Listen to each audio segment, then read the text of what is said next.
scientists out here, hit me up. Probably don't. But, and built my career somewhat through writing in that incarnation, if you will, of my career.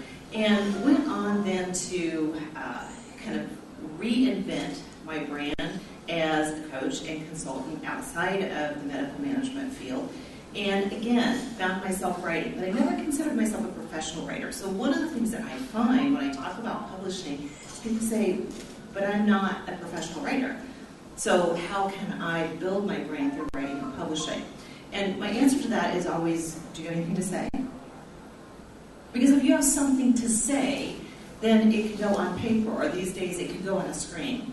So just most recently, my writing included publishing a book for Sound Wisdom called Just Flow It Up, which is really not as dangerous as it sounds. It's really about blowing up those brick walls that we build, those I can't moments that what I really want to do is, but I can't because. I think of those as bricks that we put in a wall that keep us from doing what we want to do. So Just Flow It Up is about getting rid of those brick walls.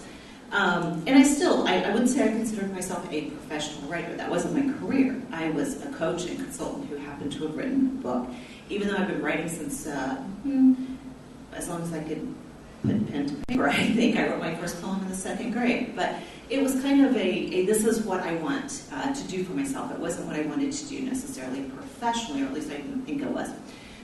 Most recently, I have worked for an online magazine called The Goodman Project. I was an executive editor there for a little over a year. Left the executive position to focus on my own writing in the process of another book, and so on and so forth. But the point that I really want all of you to think about when we talk about writing and publishing is that it's not about being a writer. It's about being you. So when we think about personal brand, a lot of times we think immediately about our business, right? So how many of you think that your personal brand is really about building a business? Well, it's an easy thing to think, right? So then what happens when your business changes? Or more to the point, what happens to your business when you change? Because I guarantee you're going to change. No one is the same throughout their entire lifetime or their entire career. So you're going to change. And whether you have a business or you have a job or you have a career, that's going to change. Pretty much guaranteed. If that doesn't happen, please let me know. But it's going to happen.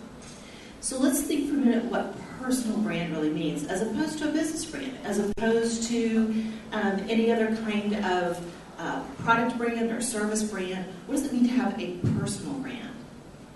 Well, you're a person, right? Let's start with that. We heard yesterday that brand is your presence when you're not in the room. And I thought that was fabulous, because that's exactly what your personal brand is.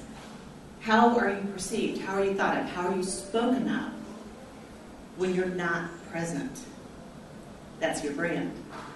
You as a person will be remembered. How will you be remembered? Solemn thought, isn't it? So if we think about personal brand as how you as a person will be remembered, it's really your presence, right? You create presence in the world. And you don't just create presence in the world by being present. I'm present, but you're not here with me. Those of you who are watching on camera. And those of you who are here with me, you're present, but we're going to leave this room and you may never see me again. So what am I creating through here? A brand, a personal brand. And you can do that through writing. So about 12 years ago, I think it was, I wrote a keynote. Actually, a couple of friends of mine were doing a presentation, Bob Berg and Scott Ginsberg were doing a presentation on brand, and I wrote a keynote to kick that off. And I called it Connecting Passion with Purpose and Your Presence in the World. It was kind of at that time, that wasn't my brand. That wasn't my area of expertise. It was kind of one of the inspired things that I wrote mostly for that particular event. But I ended up giving that keynote literally hundreds of times because it has a power of its own. And a lot of that power is because passion and purpose have their own energy in the world. And that energy is what shows up in your presence. So when you're connected to that passion, that purpose, that becomes what you leave behind, what people think of when you're no longer in the room, your personal brand. So how does that play into writing? Well, in that keynote, to demonstrate the power of presence for somebody you had never met, I talked about a book that had really changed my life. In fact, a few years later, I got brave enough to say it saved my life. There was a time I didn't feel comfortable saying that I was a 2-time suicide survivor by the time I was 14. But eventually I got comfortable saying that. And this is a book that absolutely saved my life, because after reading Illusions, I decided to stay present in the material world. And I would say, Richard Bach, a man I will never meet, because the guy's a recluse. If you've read Illusions, you know he's a recluse. You're not likely to meet him. Wrote a book that had so much of his presence in it. It saved my life. Well, the universe, having a sense of humor, I did eventually meet Richard Bach, but that's beside the point. So the point is that each and every person has the power to create presence for people they have never met. Which brings us to writing and publishing. So what are some of the basics about using writing and publishing to build a brand and a platform? Maybe first we should clarify what I mean by platform. Think of platform the way politicians think of platform. Don't hit me. Politicians use a platform to create a promise. When a politician runs on a platform, what they're saying is, this is what I promise will happen if you put me in office. And never mind the fact that doesn't always happen. That's essentially what a platform is. It's the promise that your brand stands on. It's the foundation of who you are as a person and what your promise is to the world. So what's your promise to the world? One of the things that we heard yesterday was also that in the United States, you know what you are. In India, you know who you are. And it's not necessary to come to India to find out who you are. If you came to India to find out who you are, hopefully that has happened. But you don't have to come to India to find out who you are. You do, however, have to find out who you are in order to build a personal brand. So, when we use that in writing, everything that you communicate in the written word, whether it's on screen, whether it's in print, even if it's something that you read as an audiobook, although we're mostly talking about writing, most audios are written before they're spoken. So when you use that in the written word to build a brand, what you're doing is you're sharing a piece of yourself with someone who's reading your words. It's that simple. How you do it may be a little more complex, but the concept is that simple. Using writing and publishing the written word to create a personal brand and to create a platform for that personal brand starts with sharing a piece of you with the world. So first, you have to believe that you have something valuable to share. And we're not going to get into that probably today because we can uncover a lot of layers around that, but that's where it begins. The second thing is to know who you need to share it with. So who's going to most benefit from that piece of you that you're willing to share, that is your personal brand? Is it going to be people who read an online magazine? Do they read entrepreneur.com? Do they read Forbes? Do they read Inc.? They read relationship advice like Your Tango, Ravishly. Do they read business magazines in print? Is that where you need to be? Do they read books? Do they read online books? Do they read physical books? And where do they get that information? So once you have a clear idea of who you need to be sharing that piece of you with, then you simply write, right? I'm done.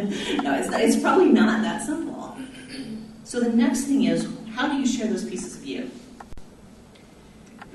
Here's a thing that most people forget, is that people's consumption rate is kind of like a meal. You are very complex. I am infinite, right? And if you try to share every piece of you that you think is relevant to your audience in one meal, they can't consume it, let alone digest it. So let's start with this. Whether it's an article, whether it's a chapter in a book, idea, one piece of you per, whether it's article, chapter, story. What is that one idea, that one piece of you that needs to be shared with this audience today? Stick to that. If you want to be published, for instance, in online magazines, that is one thing editors are really clear on. And most online magazines are a format of about 800 words. You can't put too many ideas into 800 words and be clear. So, Goodman Project, we take longer form. There are a few magazines form, but usually about 800 to 900 words. So one idea, 800 words. Right? The next thing that I want you to think about is how to come up with those ideas in themes that create a picture of who you are.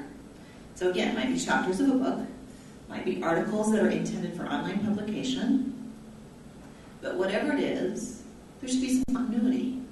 If people read several of these articles or several of these chapters, they should get an idea of who you are. That's the whole point of a personal brand. So I think in terms of brand themes, when I was consulting in the medical field, my brand themes had to do with patient advocacy. They had to do with controlling cancellations. You can't, by the way, control cancellations. Those are people. My brand themes had to do with supporting your team. My brand themes had to do with insurance. This is the main reason I got out of medical consulting. Now my brand themes as a coach have to do with self-development. So they have to do with compassion. They have to do with personal truth. They have to do with knowing who you are. Those are my brand themes today. See what a transformation, right? In some 20 years. You'll go through those transformations too. So what are your brand themes now? Think about the conversations you have. When you have conversations with other people, and you find yourself having the same conversations time and time again, that's a good suggestion of your brand themes. What's the last conversation you had here at this conference? Is it a conversation you have often? And if it is, what did you share?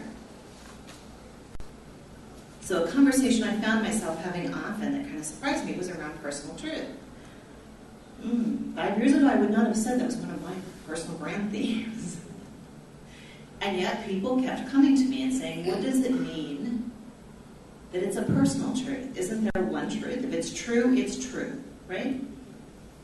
And I would find myself sharing what I feel to be true, my personal truth, which is that every unique individual has a unique perspective. And if that perspective is true for them, it's their truth. Honor that. And then I would think, what place does that have in business? And then people will come to me and say, I know you're a raised Christian, but you're not a Christian. Exactly what do you believe? And I would share that with them. And it's probably not like what anyone else believes, because it's my personal truth. It's my relationship with the divine. It's my relationship with my soul. And I would think, and that has no place in business. Why are you asking me that? And yet people kept asking me those questions. And those questions became new brand themes for me. Because I realized I had something or the sharing. And it had nothing to do with my business brand. It had everything to do with my personal brand. So eventually I got brave enough to write about that and publish about that. What personal brand themes have you not thought of in connection with your business that you are still asked to speak to on a regular basis? So once you have your ideas, and they fall under, let's call them little umbrellas of brand themes. So for instance, personal truth, compassion, forgiveness, those all fall under one umbrella for me as a survivor. I'm not really fond of the word survivor, but I have survived, therefore I'll accept it. Those fall under one umbrella. And then over here under another umbrella is business models and marketing messages. And another umbrella is creativity and overcoming writing blocks. And you would think those three umbrellas have nothing to do with each other. And yet they're all my personal brand themes, my personal platform. And I write about them and I publish them. So I told Julia earlier, because she's in the middle of working on a book and editing a book, and has some interest in also transforming her business and kind of working on her own personal brand. I told her she could come up and have a conversation with me. So let's do that. Let's just grab some chairs.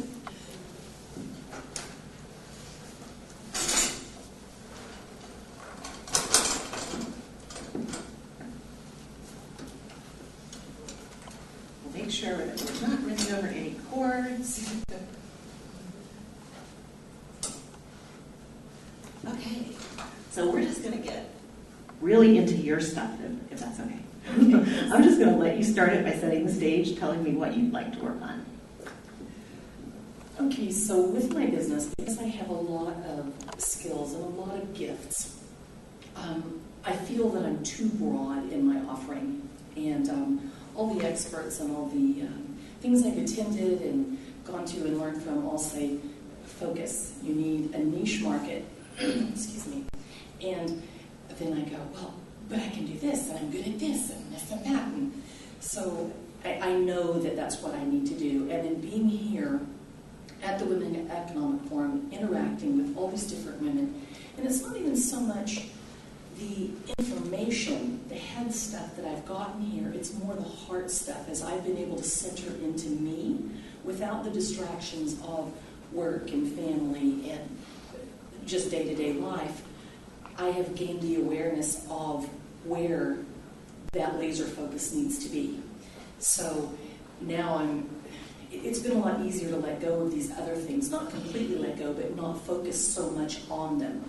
So as I'm sitting in my room in the evening, I'm thinking, okay, so I need to do this to my website, I need to do this to my marketing material, and on and on. So that's kind of where I am now.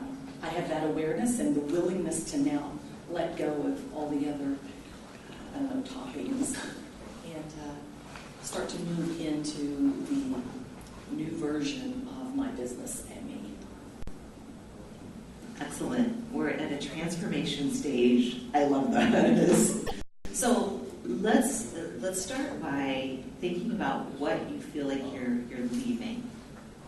What of that, all those things that you're good at, can transform themselves into being relevant in this new brand? Is there anything that you can see, if I talk about this in a different way, it's relevant to this new niche or audience? In most of the things, yes.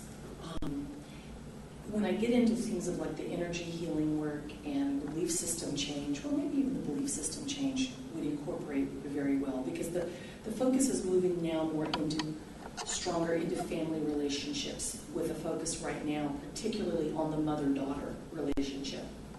And not to exclude the others, because there's also an interest in father-daughter relationship as well, and the value that has, which makes it sound like I'm excluding the boys, and that's not the case. It's just I don't think that's the beginning step, and if I try to, and that's been my problem, biting off, trying to serve a whole platter instead of, like you said, as a meal. I like that analogy because I can can visualize that and then imagine when I'm eating a meal. I don't want everything served all at once. So that's a really good analogy. So in letting go of the, again, it's not really letting go, but the energy work, those modalities, trying to make them fit into what I'm seeing now, I don't see that bridge. But at the same time, I don't need to, and I'm aware that I don't need to, because that will just have a life of its own, and it will merge into it when the timing is right and the energy is right for it to show up. Yes, yes it will.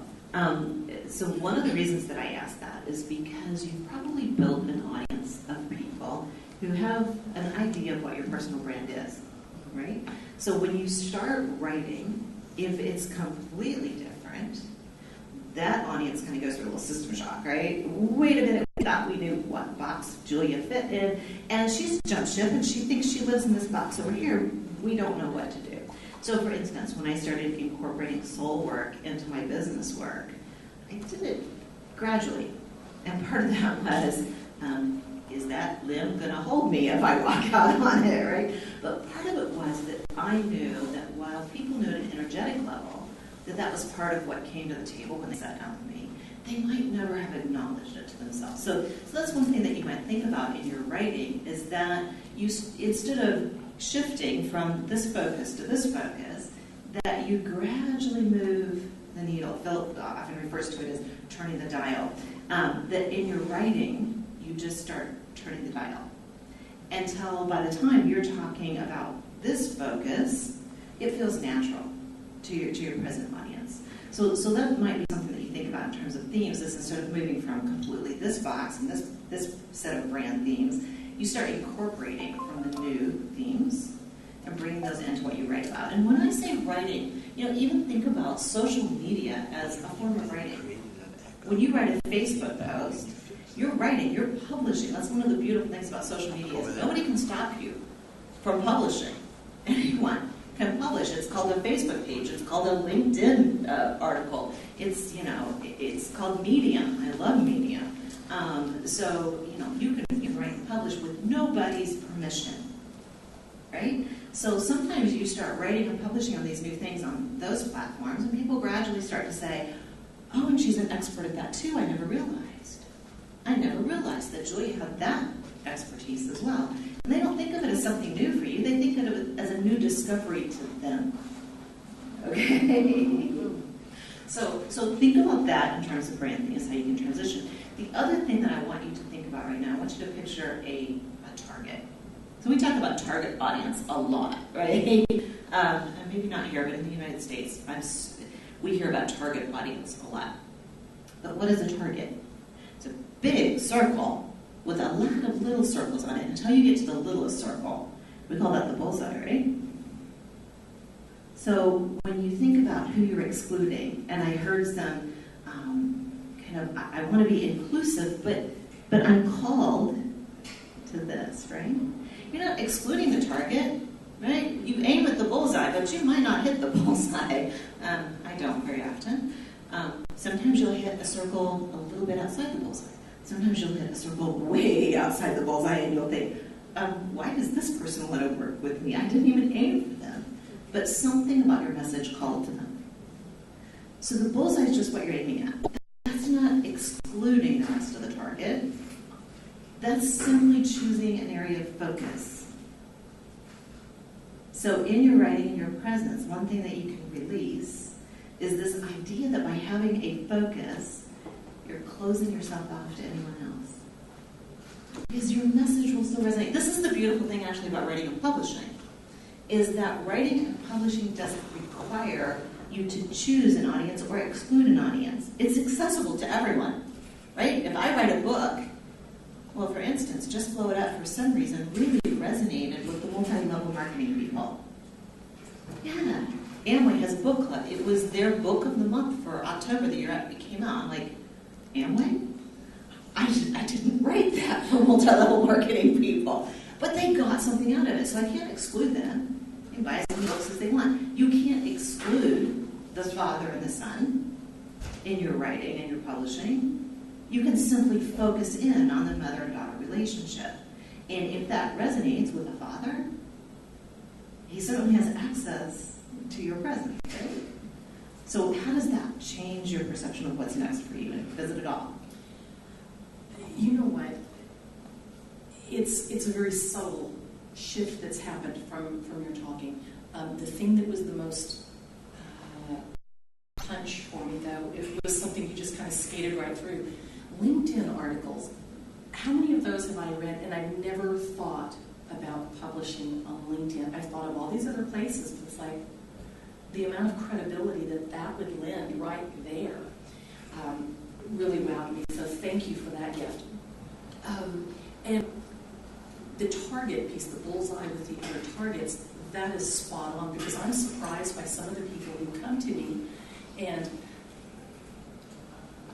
who I am naturally comes through when I'm in a session with someone, and so I'll just speak my language, and not everyone can hear my language. That's not true. Not everyone can hear certain languages, but because of the path that I've walked, I can take my message, which might be considered a little woo-woo in some areas, but translate it into where someone who is very anti-woo-woo can hear it. And so in thinking about that target, then just transferring that into, like you said, where I'm doing the mother-daughter, it can be translated into the father-daughter or father-son or mother-son. It could be, yeah, I can, as the reader, interpret it however, and let it apply to my life, even though the characters in the story, shall we say, aren't relatable, the underlying event where wisdom is. So that really opens me up to being able to let go of this for now and focus on this. So what a gift. Thank you. Well, you're certainly welcome for that. LinkedIn has a lot of power, especially when you think about it. I'm focusing on the mother-daughter relationship. How many women do you think are on LinkedIn? Most of them working women, probably most of them mothers. Okay? Think about Medium as well, because Medium tends to appeal to a younger audience, and I bet a lot of those have mothers. Most of us, as I understand it, have mothers. So I'm betting a lot of that audience would resonate from the daughter side of that equation. And you don't need permission for that either. So one of the things that a lot of people don't realize is that editors like myself and some of these larger magazines, we keep an eye on media. We keep an eye on LinkedIn. We're looking for promise. Now, that doesn't mean that you're going to get discovered if you publish on LinkedIn or Medium, but it certainly gets your brand out there. The other thing a lot of people don't realize is when we get a submission at a large online magazine, we want to know that you publish frequently. Like, one thing an editor doesn't want to do is take on a new writer that's a one and done.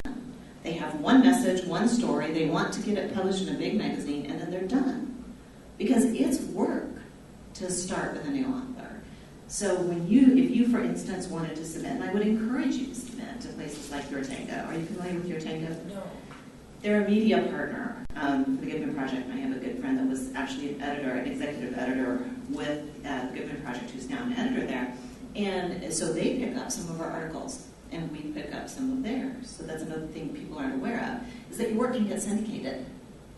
So when you publish online, for instance, I'll publish something with the Goodman Project. We might send it over to divorced moms. Now there's an article that you might think about, right?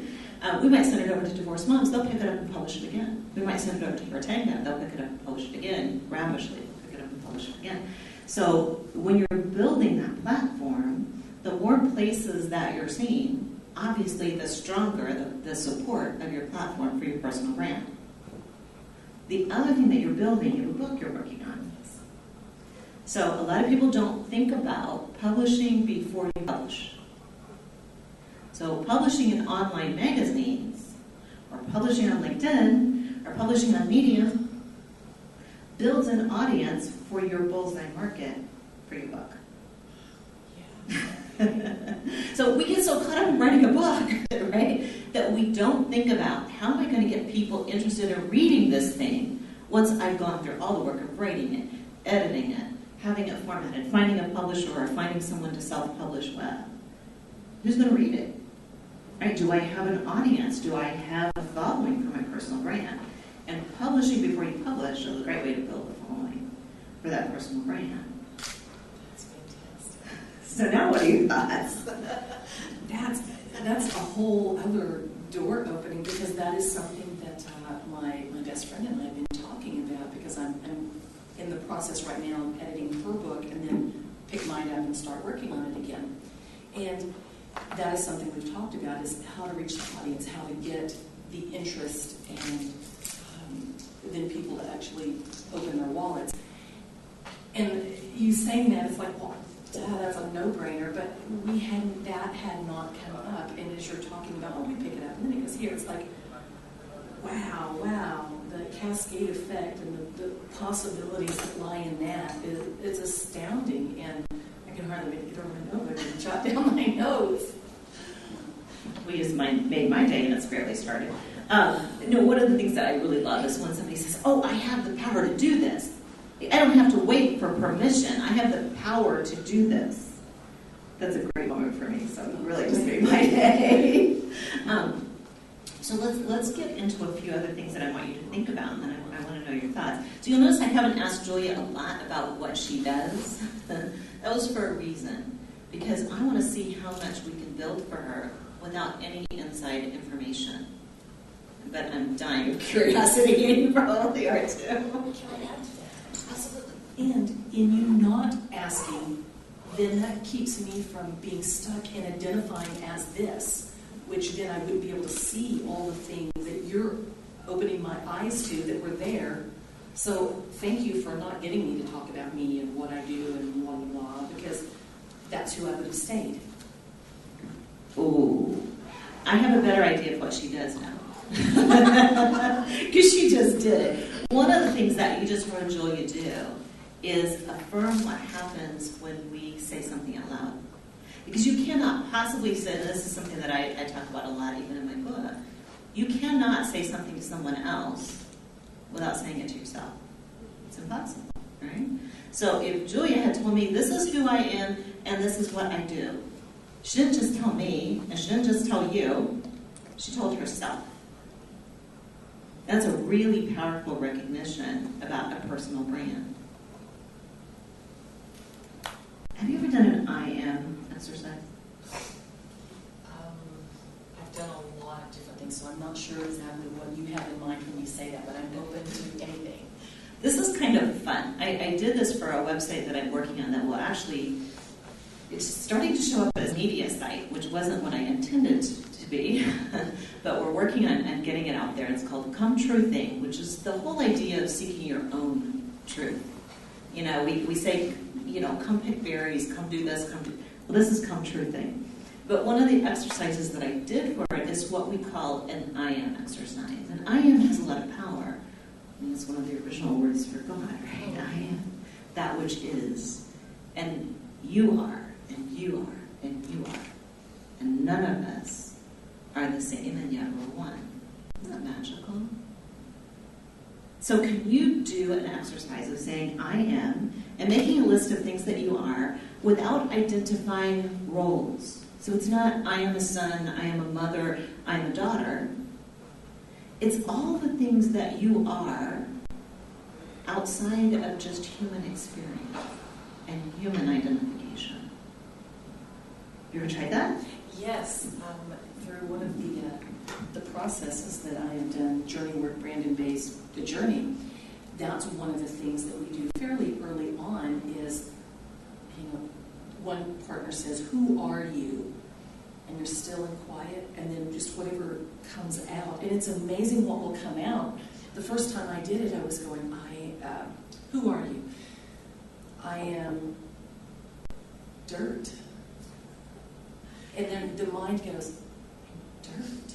How am I dirt? But the process goes so fast that the mind can't engage and start picking it apart like it does. So then it's, thank you. Who are you? So now the mind goes, okay, who am I? And from within bubbles up, I am the sun. I am the sun. Thank you. Who are you? I am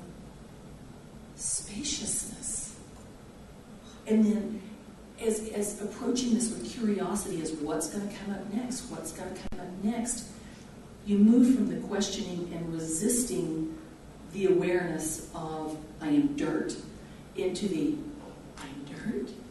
How am I dirt? And then it opens you up to even more until you I finally got where I was boundless. I was everything that existed. I was the person across from me. I was the person across the world. I was the blood cells in the worm that was in the dirt, and the joy and just the love that I became aware that I was. You can't even capture into words. And that changed me.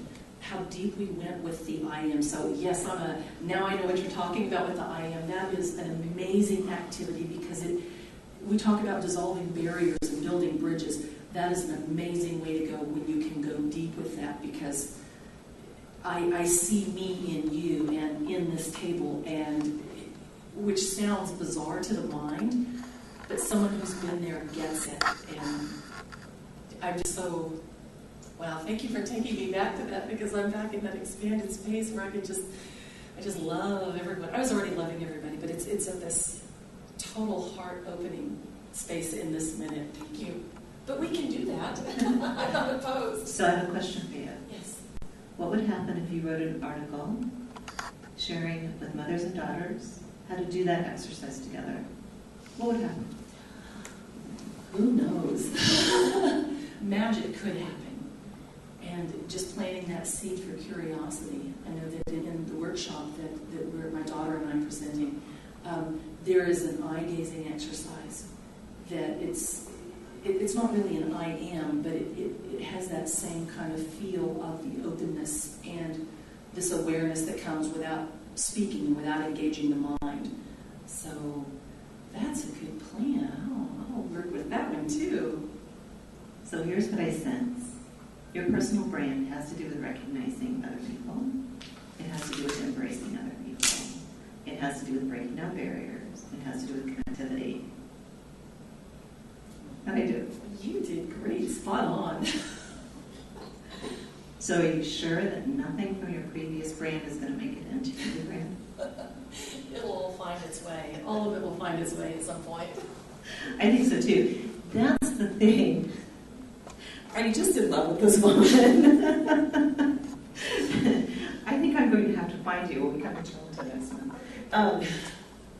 So here's what you just saw. It's not about what Julia does, and it's not about her target audience. It's about her divine purpose right here on this earth. That purpose will take many, many incarnations. We live lifetimes within lifetimes. We really do. Your purpose will show up differently throughout your lifetime. Your message will show up differently throughout your lifetime. You will show up differently throughout your lifetime. But at the heart of that, there's always a kernel of truth. It's Julia.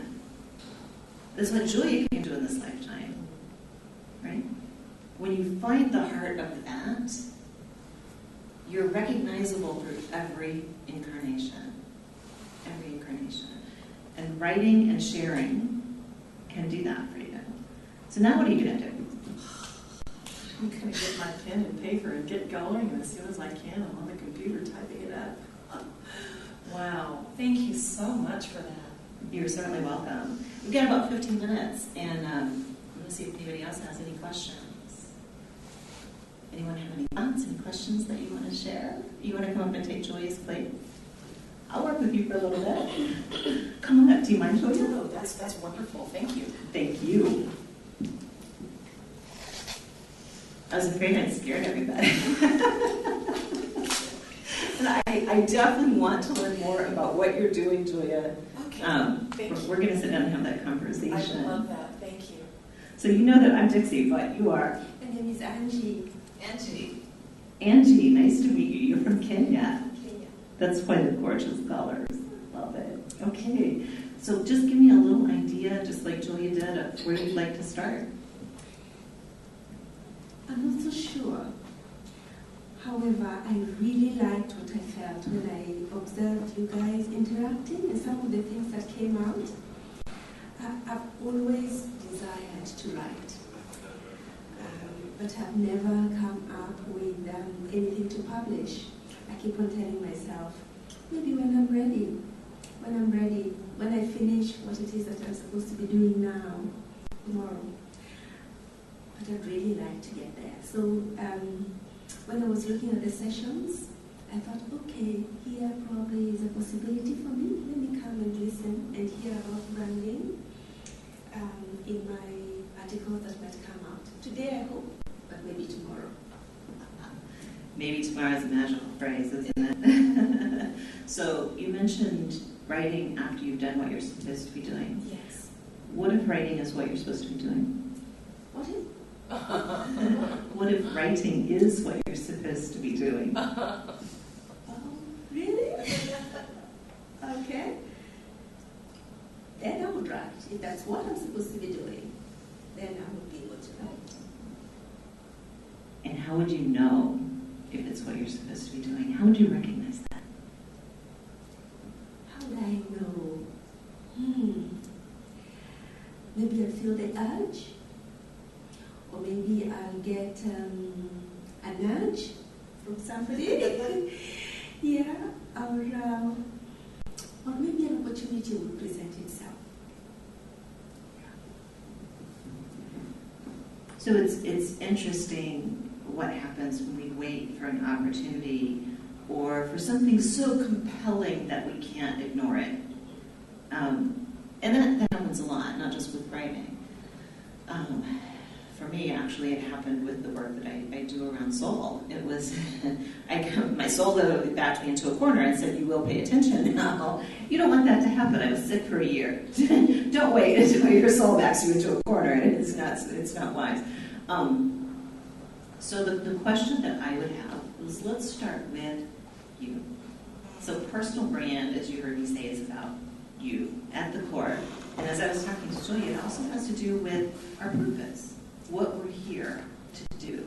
So you at the core, if you had the power to make any change, and I know this is a common question, but it's a powerful question when we take it seriously.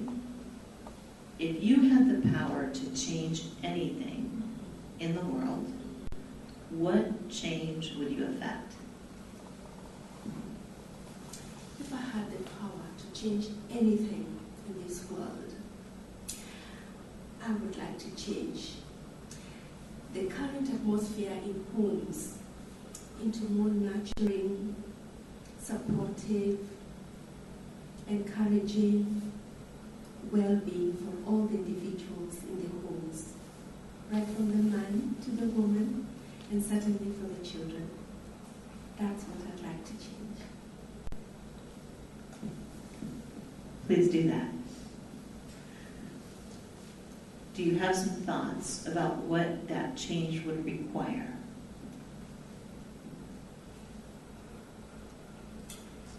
That change would require that I give it to myself first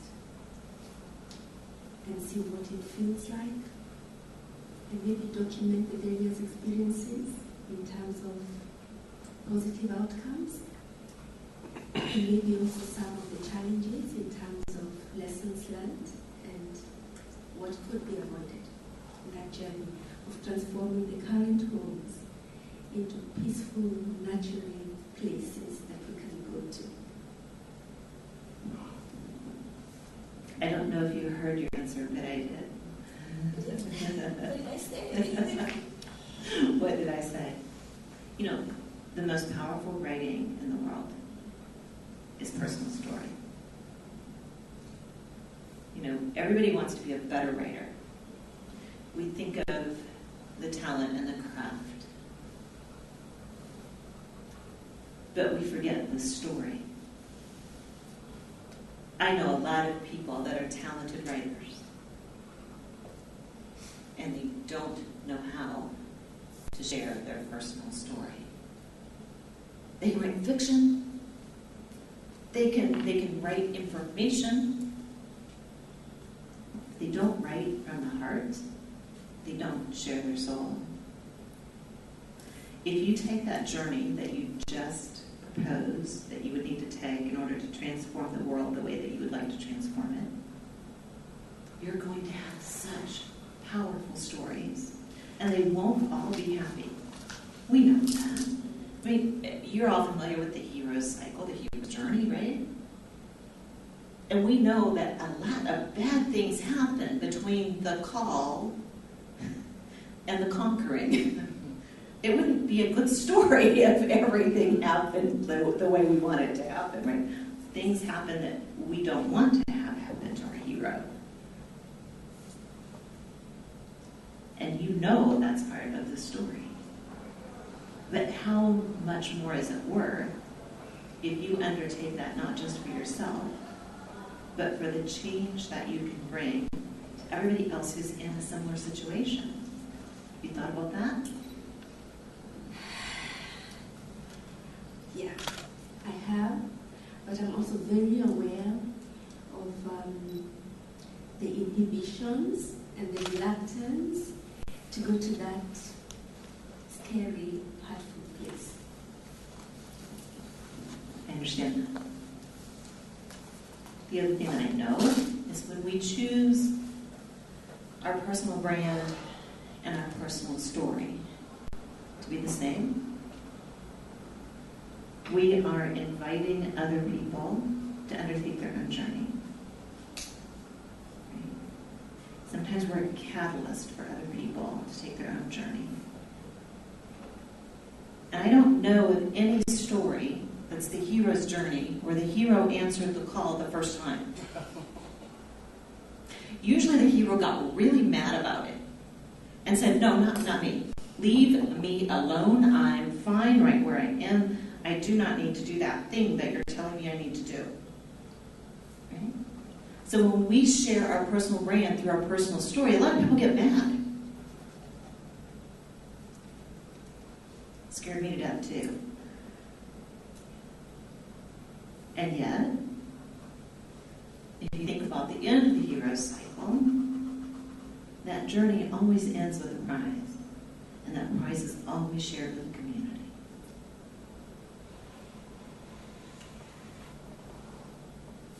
So I think this call doesn't just have to do with writing and publishing. I think it has to do with owning your personal brand. I hear that. I hear that prior to the writing, there's some owning to. There's some owning to do. Own you, hon. Yeah. It's gorgeous. I feel it in you. So do I.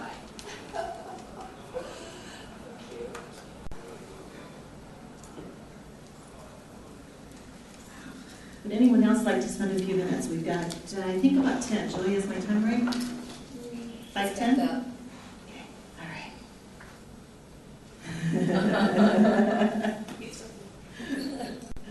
If you're willing. I'll try. You know, I can see from here that you have something to share, but you don't have to share it with me if you don't feel like it. So your name? Marie Walls. Marie, good to meet you. I know I kind of I singled you out and I brought you up here, but I feel like there's something there. You want to give me a little hint? What's going on in your head? I've been struggling with personal brand, and I've had someone try to tell me it was one thing and not the other, and I felt through watching what you're doing with others that my personal brand is still mining the gold in the soul, and because it encompasses people's journeys and finding the goodness in other people. So I think that I was coming to some answers, and so That was a little light I saw Julie playing back there. that was what that was actually, and I was just very amazed at watching you do that with people, because I'm like, oh, well, even sitting back there, I could see that, yeah, it was just getting some confirmation on some things. Like, oh, it is what that is. So, anyway. Why have people said that's not your personal brand? When I was listening to what you said. You were saying something about it's not what you do, and it's not what, because they were having me work on target audience, which is normal, right? And but for me to be authentic, it felt like it had to do with what my journey is, and I came to the conclusion of Mining the Gold in the Soul because I was on a journey of working with my dad, and he was very distant and closed off in a vault, and I had started to communicate with him, and he goes, I already know the name of my book, and I go, what's that? And he goes, A Jumpman's Journey, and then we came up with Rummaging for the Gold in the Soul, and so then that just, it brought me an awareness, and when I started to go down that journey, I just got a lot of resistance. So then your connection with the hero's journey, I'm like, oh yeah, there we go. We're back to the end of the hero's journey. So that was nice. Resistance is often a sign that you're on the right track, actually. And the strongest the resistance happens, the more power there is behind it. So you know the whole thing about every action has an equal and opposite reaction. The stronger our call, the stronger our message, the more needful that message actually is, the more people that need what we have to share, the stronger the resistance will be. So a lot of people despair when they see things in the world that do not please them and are not the change that they want to be. And that's usually a reaction to a shift that's happening. So when people react to you, Maria, as no, that's not you, and no, that's not what we want to see you become, they've built a box that you fit in their mind. You coming out of that box disrupts their worldview.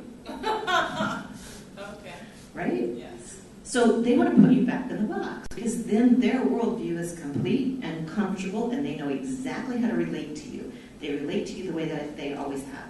Now the question that I have is, what good could come for them if their worldview actually is disrupted? And that's a good question. I think that the main people had good intentions because they don't know me, right?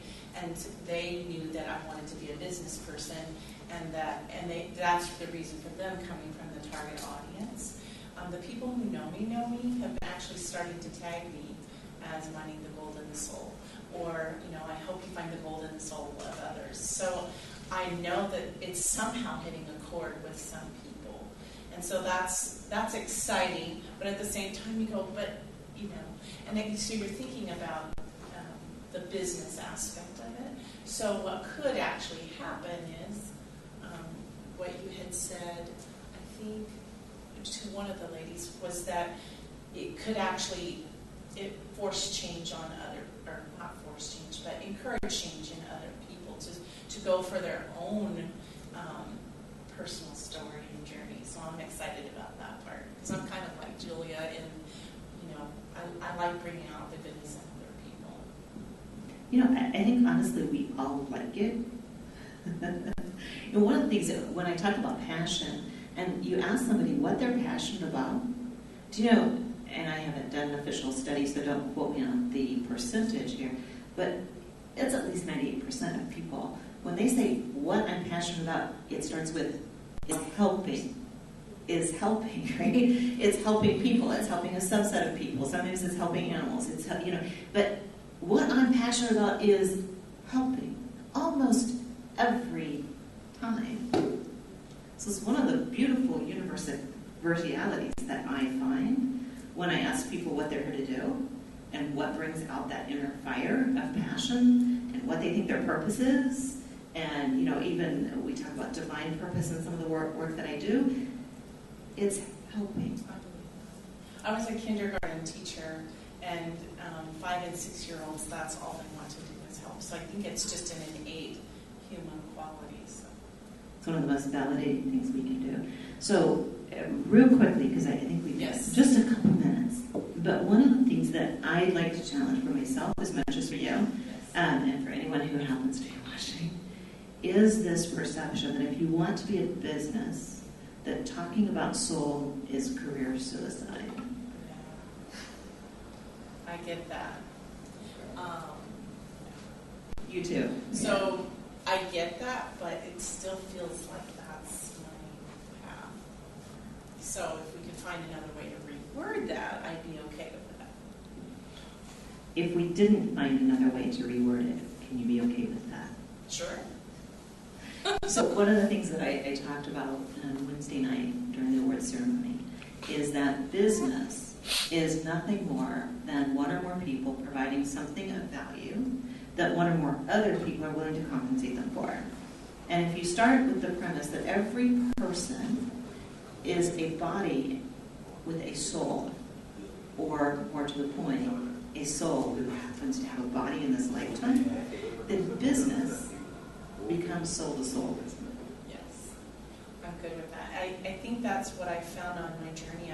I've been away for about a month, and I'm going, the right people will come that need what I have to offer, so I'm really not worrying about it too much. Good. Is that what your point is? That's one of the points, and some of it is, we talked about ownership, some of it is owning it. I find that we have to own it before we can write it, or no, we have to own it before we can publish it. Often we write it in order to own it. So the thing that I want to encourage all of you, and I think we're pretty much out of time, I want to encourage everyone to start with writing for yourself.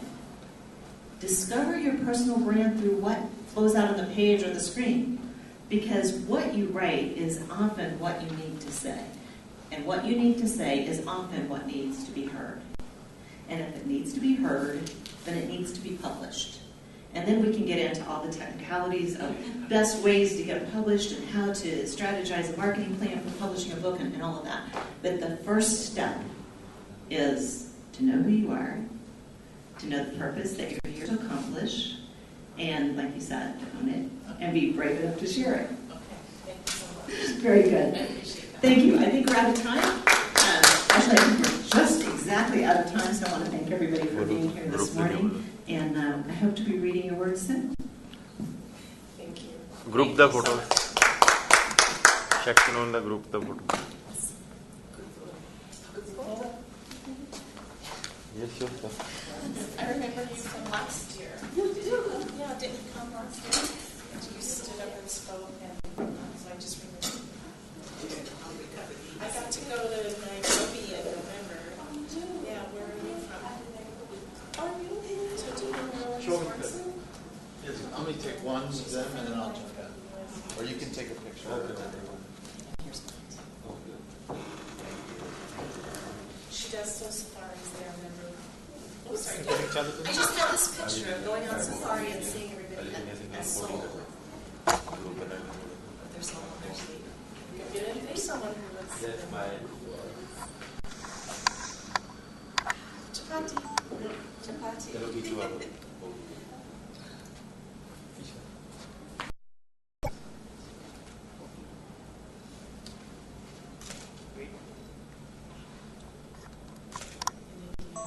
Okay, thank you. So you say, Okay. हाँ नहीं नहीं good, thank you. Okay. रुक जाओ. ये है ही नहीं बड़ी. That in itself was worth my trip here. I told you it was about That's right. That's right. No audience is out there too. You know, one of the things that Richard Black told me when we did it is when you write, your words will find their family. And I was, of course, business coach, business mind, marketing mind. Like, no, you have to write it too. And then I was like, you know what? But when you go out, it's not really about promotion, it's about being seen. You just want to get seen. But even if you're seen by two people, that's a ripple. Right. Because just the work you did with me, I'll be taking home to my friend, and then who knows what's saw, and then everything's going to come from this because of you. I have to run. This is my card and my daughter's card, and my daughter is going to be presenting Saturday morning at 8 o'clock. Yes, yes.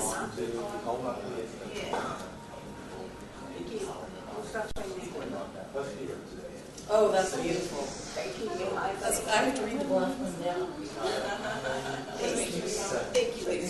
What is your black one? Thank you. Yes, thank you very much. Wow.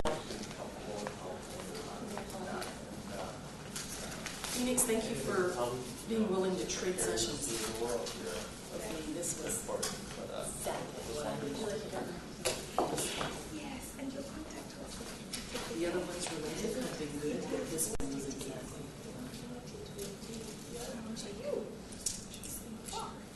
And then I got to give you, this is just something that I think that I'm going to start. So it's like my little prototype. So thank you so much.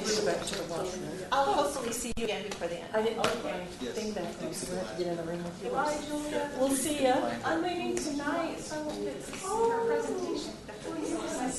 Yes, we'll stay in touch. Yes. What are you going to talk about?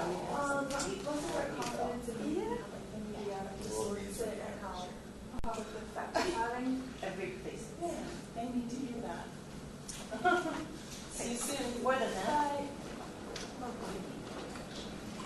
I'm going to go up to the green tree oil and I'll be right down. I'll look for it. So, Behind you. okay, great. Our Thank antenna's you. up. Great.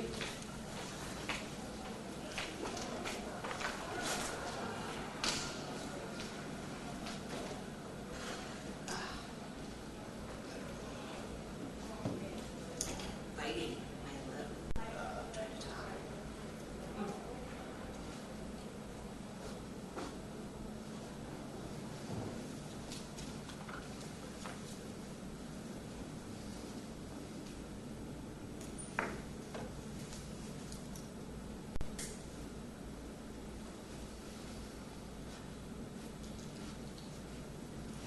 ये नहीं चाहिए हाँ इसी में आपका ये क्या जी नीचे है ना सरस्वती संकरन ओके वो मेरा है ओके ये वो खोल दिया ना आप ओके वही एडवांसमेंट ये देखिए वो ये लास्ट है okay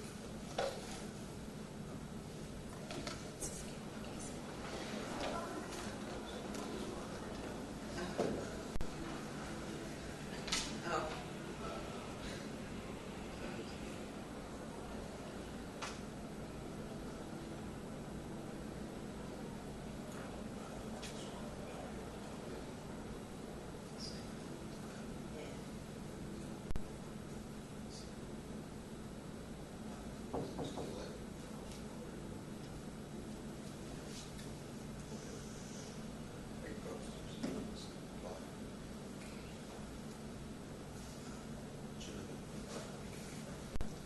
We can catch her outside the room under the next get set up. So she's gonna come. She went out to her room.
कोई नहीं आएगा क्या? मैं उधर कुर्सी पर बैठूंगी।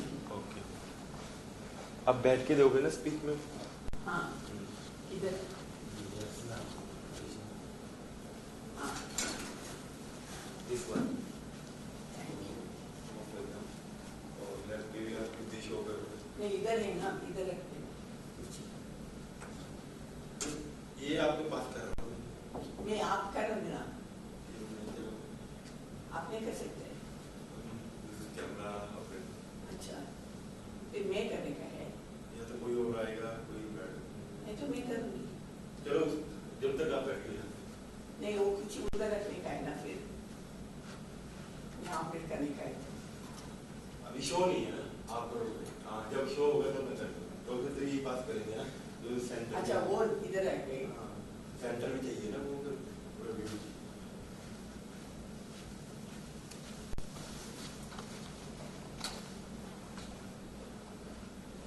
ऐसा कभी होगा एम्प्टी हॉल, ओके। कोई नहीं आएगा। नहीं नहीं, आ रहे होंगे, मैं देखते हैं, कंफर्म करना।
But the thing is, I can't guarantee you an audience, but if you can just speak, at least it'll get recorded.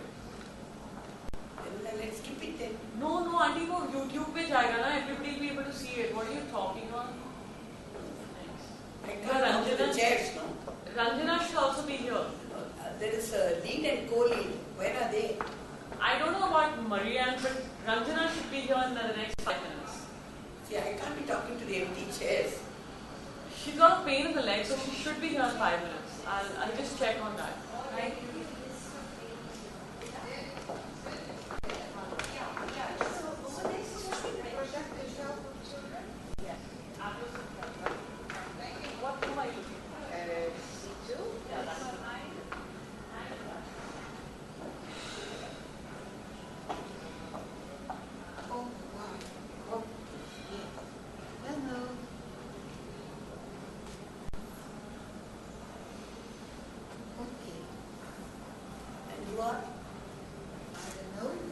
Coming, but we finished just. You are. I'm Saraswathi Sankaran. And you? Maria from Lithuania. I'm not a speaker. Oh. I just want to listen because I work more than 10 years in family planning association, Europe as well as parliamentarian. I have been in this field for the last 25 years. Thank you. Just bring coffee. Okay.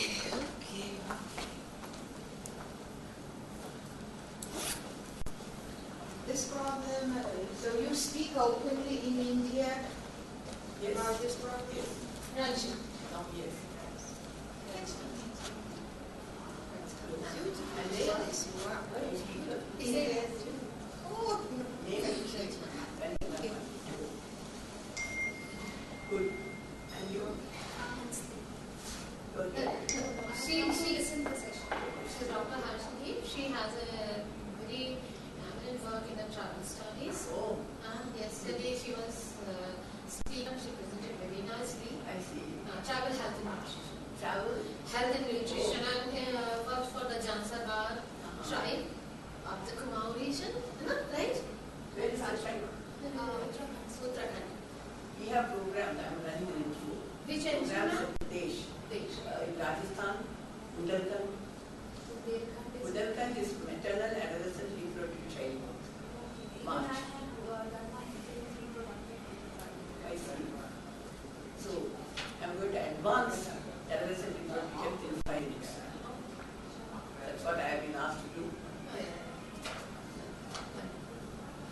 I think the lead and the co-lead will speak first, right? And then the panelists. We can manage together. No problem. We can manage. We are discussing something. That's it. Our motto is the same. Of course. Who speak first, who speak last. No, it's better that you speak.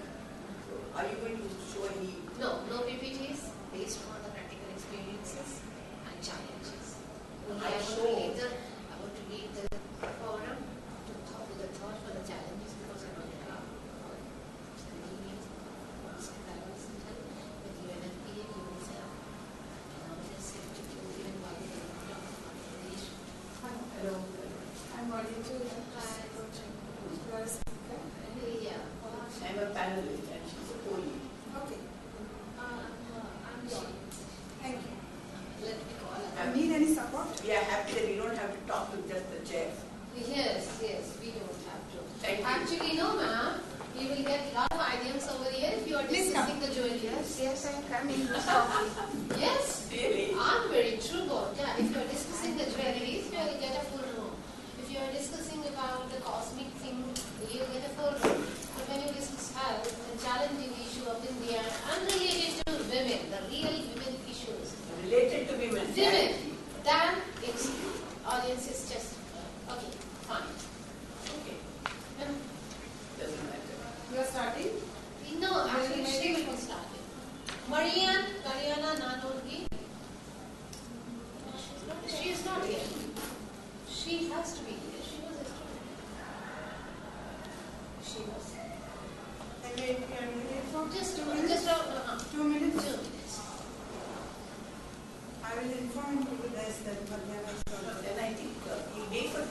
And then you can start. Yeah, I'll just come.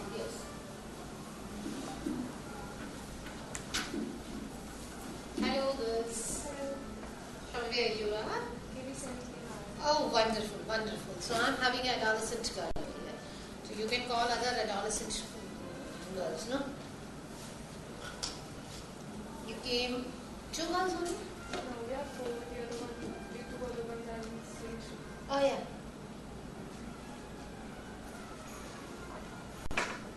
वो देखिए वो जरा कर सकता है माया ना अभी नहीं अभी वो मैडम उसका बाद नहीं वो बात करें बाद में कोई भी ये कर सकता है काफी तेरा वो करेगी तो बात नहीं कर सकते बात करने का है ना आप जरा नहीं आती we can see something. I'll tell you, no? इसके बाद में भी आप लोग सेशन है. I'll tell you.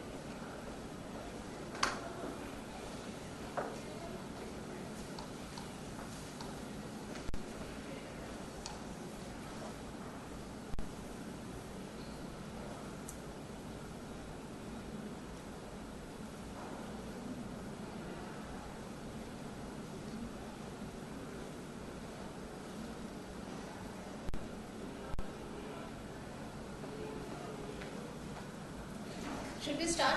Yeah.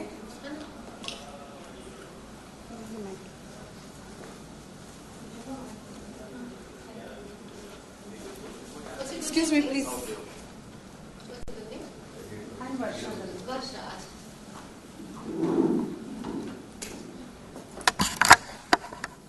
Yes, okay. Good morning, all. Today's topic is addressing adolescent reproductive issues. And there were the key 3 speakers to be there, but now I'm starting this session. And in the audience, we have adolescent girls too over here. So maybe we'll be interacting more in the challenges issue. My little bit of introduction is that I am Ranjana Pandey and worked in adolescent reproductive issues for more than constructively and dedicatedly for more than 7 to 8 years in this particular domain only with the UN organizations. But before that, I had a very long and very close to heart experience with the Family Planning Association of India. One of the premier institutes in the India which actually coined the word family planning in the world before independence. Family planning word was not existent. It was coined in India by Family Planning Association. And the head office is in Bajaj Bhavan, and this was a philanthropy organization of the adolescent and all the leading ladies of Mumbai before independence. When they saw multiple parity is there and women's health is deteriorating each and every day, so they decided, let me do something to help with the reproductive issues. Nobody is addressing these issues actually. So that is an organization, and wonderfully I can say today I'm standing in the Women Economic Forum. That Family Planning Association is somewhere I can say I carry the vision of that organization always wherever I go. Because this was the organization of women, this is the organization of women, international proclaimed organization of women for health addressing issues, and which will always be. This is about abortion too, abortion care facilities too, this which is stigma in Indian society. We discuss about the abortion, need of abortion. Then I worked in a UNFPA, United Nations Population Fund, that was directly addressing the adolescent reproductive health issues. Because a treaty was signed in India in 2003, we will be address the adolescent reproductive issues, but somehow it was not going on until and unless it was finally taken up in 2019. No, this needs to be addressed. and the commission formed and everything. Then the program was started in the project mode in one of the districts in India, in Pandey. There I was posted as a program manager to take overall in charge of that research kind of a work, how we will be implementing. That was a lab. That district was a lab where we worked on the especially Baiga and Buria tribes. That's a tribal district, where we worked on there, and from there we picked up the various issues and solutions that were implemented in the policy level in Government of India. The challenge of the adolescent is that in India practically half of more than like the water and earth combination, same is rural and urban combination of India. Am I wrong? 70% of the Indian population is living in the rural belts. 70%. And reach of the services is very much affected. I worked in many of the regions where I saw the agony of young girls, like anything. So I was discussing about my tribal experience. There is a mean age of marriage is around about 1 to 12 years. 1 to 12 years they get married, and within 14 or 15 years, just after the minor, they get pregnant. Anemia level, severe anemia level is prevalent. 3 to 4 gram, you can easily find out in the community. Maternal mortality topping on India.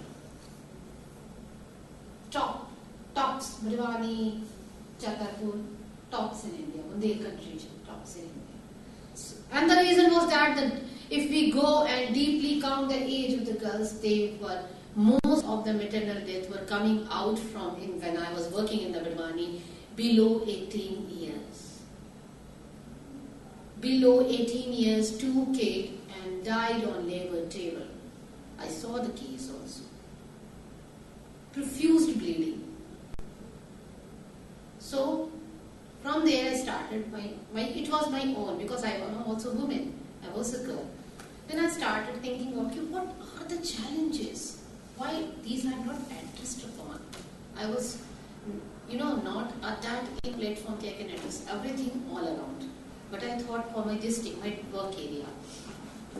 The program was designed to address the issues via help of ASHA worker, Anganwadi worker, and no free cost services. Services will be free to community, but for whosoever will provide the services will not do it for a charity basis. And if you think anybody, ASHA is there and can do anything, ma'am, she cannot handle. She has to get payment for all the services she is providing, no? Then we have designed a program, the first program which was designed and implemented under the guidance of my manager, Dr. Karina, was delay in fast pregnancy. That program, delay in fast pregnancy, because we cannot go and fight everywhere, stop child marriage, that was our IC campaign. But we know that this will happen. So let's go for solution. Rather going in active mode and police and catching and stopping, this was a negative way. We thought, let us go for something which is like we will intervene positively in society, will contribute positively to the girls.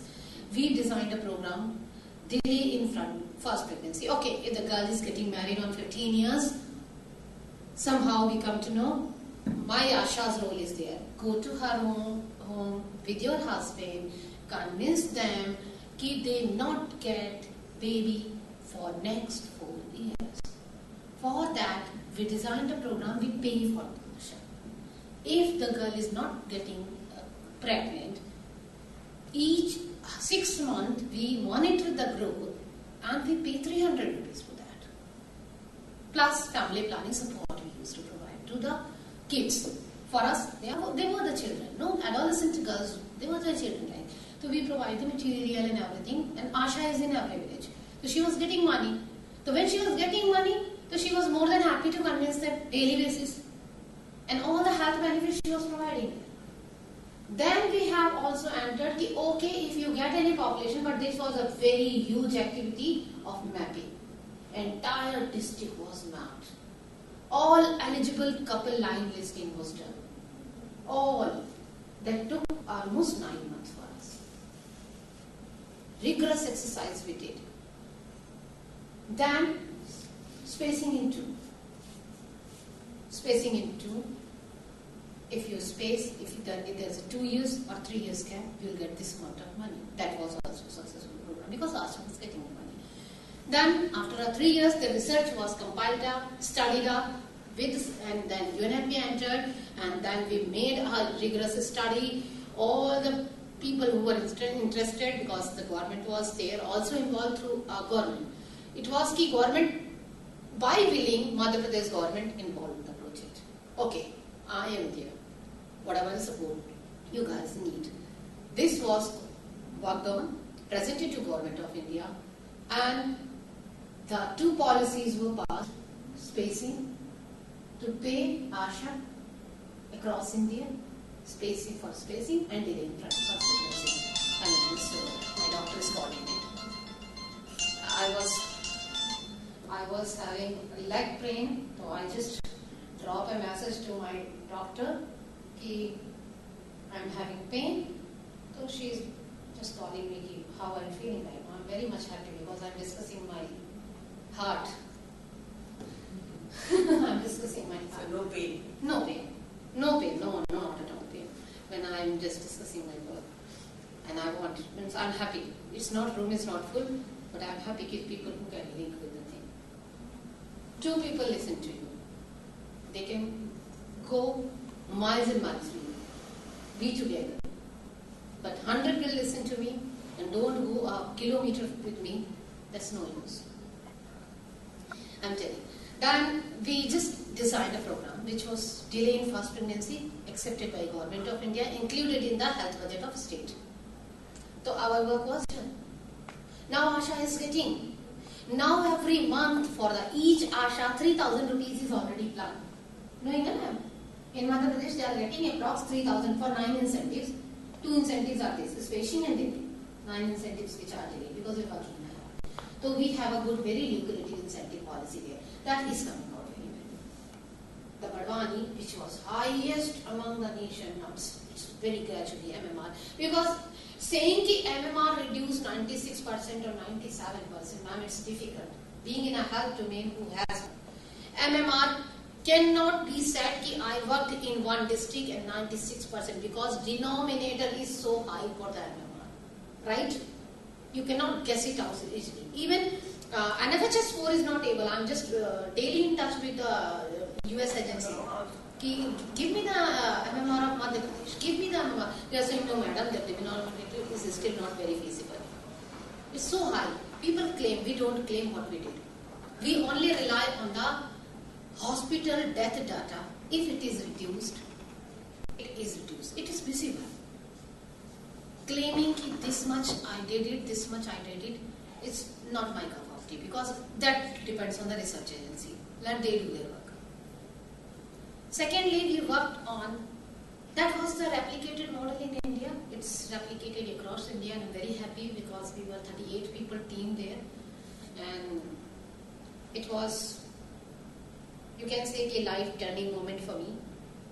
It not only gave me a trust on the team, but also taught me a management factor. The management factor I learned from there, my team was mostly comprises of that district only.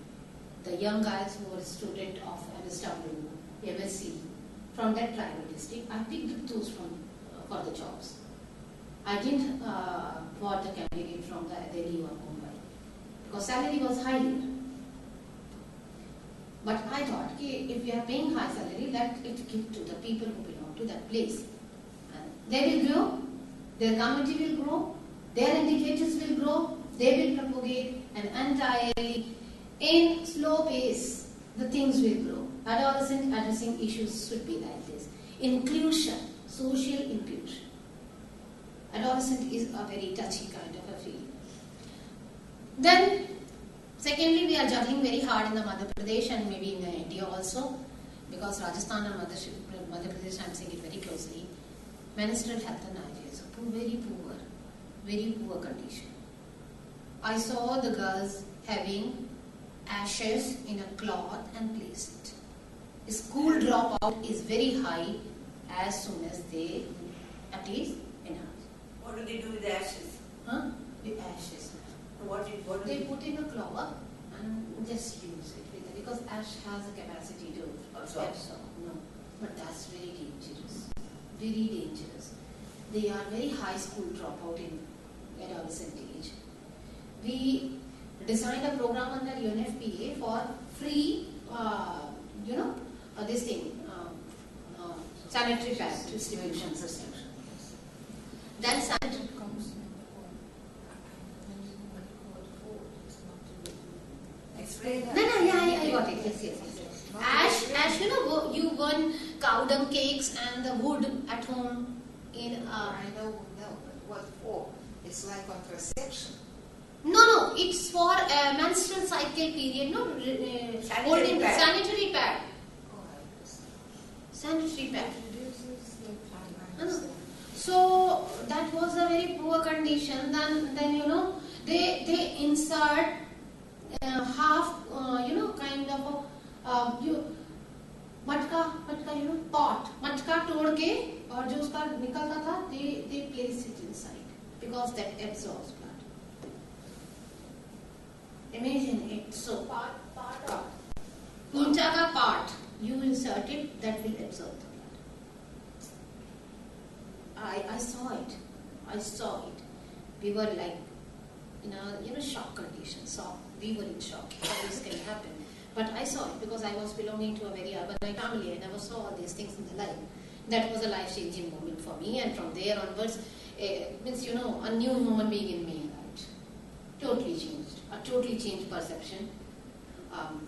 Thank God, God has given me that opportunity to understand what the pain is. Otherwise, I was not like that. Then, then we started a program for sanitary napkin, free distribution of sanitary napkin, but that didn't work out. I don't know why. That didn't work out. Then we designed a program, 5 rupees, 2 rupees from customer and 3 rupees incentive to Asha. 5 rupees a pack. That program, 5 sanitary pads were in there, a small pad. That clicked, because Asha was getting 3 rupees for that. And we were getting the production through SSG.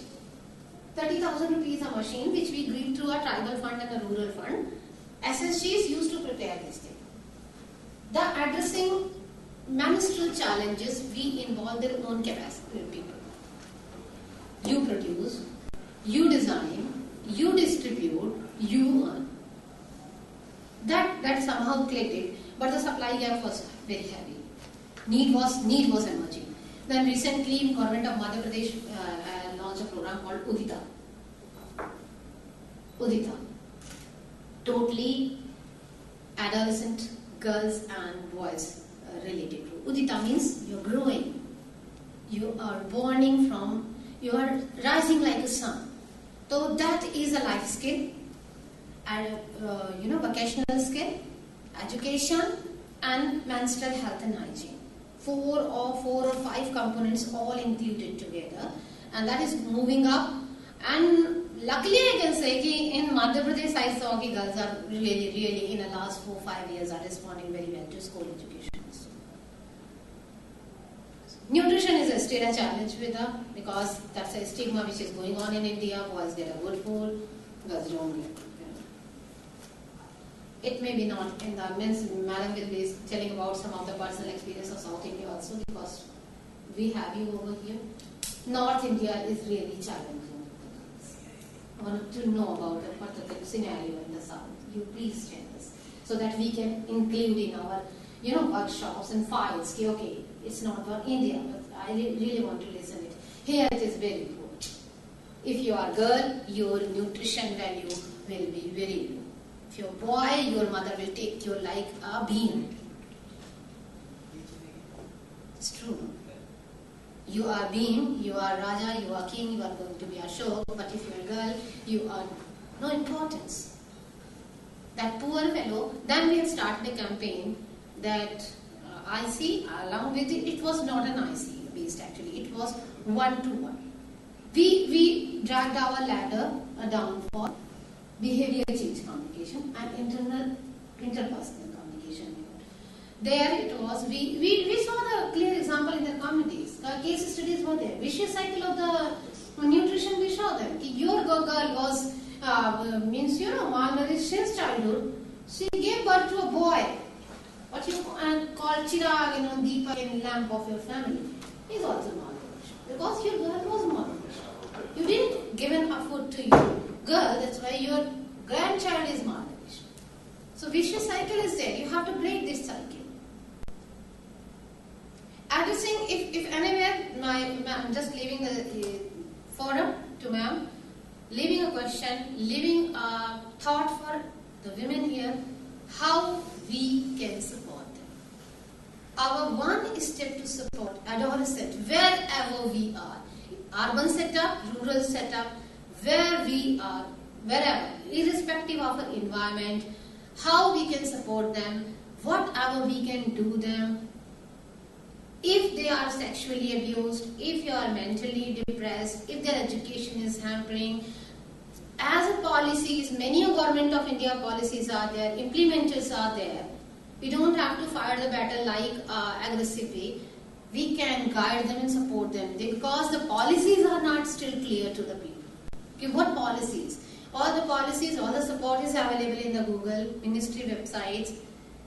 Take a time, Varsha also I request you, take a time, just read them and just propagate them.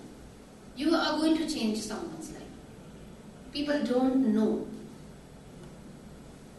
People don't know. Government is making lot of efforts, but awareness is very much lacking. So this way we can support them. Girls, you can search it out. Adolescent health issues in India, supports in India. Just a Google. You do Facebook. You Google. When you Google, you will get a lot of good materials there, which will help you in growing, your challenges in growing. And talk. Talk to the listening ear. Don't talk those who have earbuds. If you want to discuss anything, which I can do, ma'am can do, Harshdeep can do, Varsha and ma'am can do, we are here for a day. Just discuss, share the number. But don't be in the challenges for it. Right? Thank you. Thank you.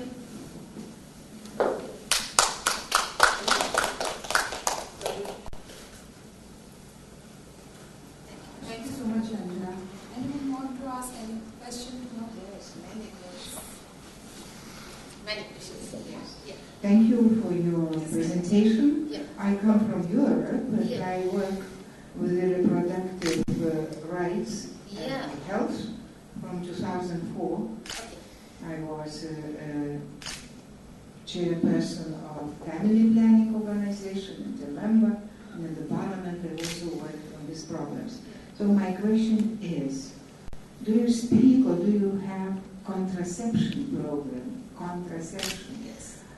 Does your religion or religions allow to use contraception?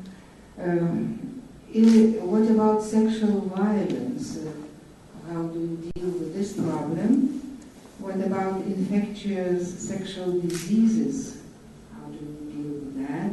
Thank you. Okay. One by one. Considering the time, I limited my things related to only adolescent issues. That's a wonderful question, ma'am. Reproductive, first we will be going to the family planning, supports.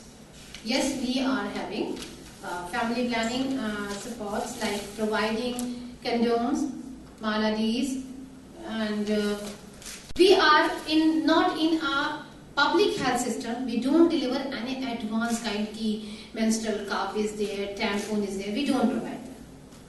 Considering the challenges and usage, we provide that in the like if we go injectables, we have introduced Ridumpa. We have our 5 years, what I say that property. IUCD we have, then upper cesareans we used to do also, but once in a time in India, that was a very high. That was. What did you say? That vasectomy. Oh yeah. Vasectomy was once a very high over in India, but right now it's not focused. We are not going for this. We are for the very secondary methods like condom is there, and these are the regular supply. Yes, sometimes we get a gap also. Gap in a supply due to its depot to depot connection. But our supplies are through ASHA, accredited health worker. जो हमारी ASHA है, ASHA is there in India. ASHA concept is there in India. She is a depot holder. She have all the contraceptive supports with her, like condom and pills and even eye pill, emergency pills also. These are in public health policy. So she is having these material, and need based she provides, and she also counsel the eligible payer and women ki what choices you can have. If first is is a marriage, and first we will go to a couple who is not having baby, so we just provide them a solution ki okay, you go for the condom thing, because that's the easiest way to adopt. So these are we are providing. And then secondary is sexual violence addressing. For the sexual violence addressing, we have many programs in India. Do we have the law against? Yes, very strong law in India, very strong law. And Women Commission is also there in a state, and it's very strong law in India. And in a workplace also. It's very important to have a sexual harassment committee addressing cell over there. So this is very strong law. Implementation part, somewhere it is challenged, but this is now coming up. Intervention of media is so high that now girls are getting aware of it, and they are coming out. Very rigorously they are coming out. Third was, madam, your question was, third was sexual violence? Diseases. Diseases is also addressing in the public health system. Not Everything is private, as I understand. No, we have set up in our hospital we have a sexual disease addressing cell, and also we have a counseling for the adolescent. Counselor is there, and medical doctor is also there. So that cell runs in the afternoon. Mostly in states in afternoon. In a block level, in a district level, these cells are there, because afternoon the girls come from the school and they can go to hospital and talk for 3, 4, 5 hours there. So we have this kind of a facility. Thank you. Thank you so much. And we can sit separately also. I'll detail you a lot of You can things. ask them. Time is up. I invite Saraswathi Sankaran. Should I? Yes. She wants to ask her a question. No, Better because it's the time will. You will speak. offline. You want to sit and wait? Can I sit Can and talk? we make the chair? No, because he said that he would like to.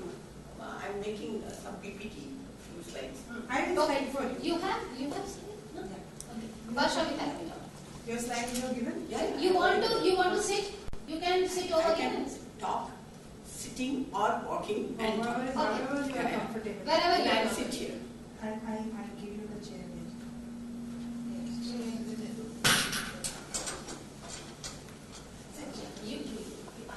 No, I don't want to. I want to look at the. Acha, so you sit here. You sit. Okay. Like this. You know? ठीक है? Okay. Yes. Back, please. Ma'am, then please. आप handle कर लेना PC. No, he told me that I should sit here. He told you? Yes. Where madam sit? Ma'am Here? हाँ. आप यहाँ बैठो. She is telling. इधर नहीं यहाँ यहाँ. यहाँ. उधर ठीक है.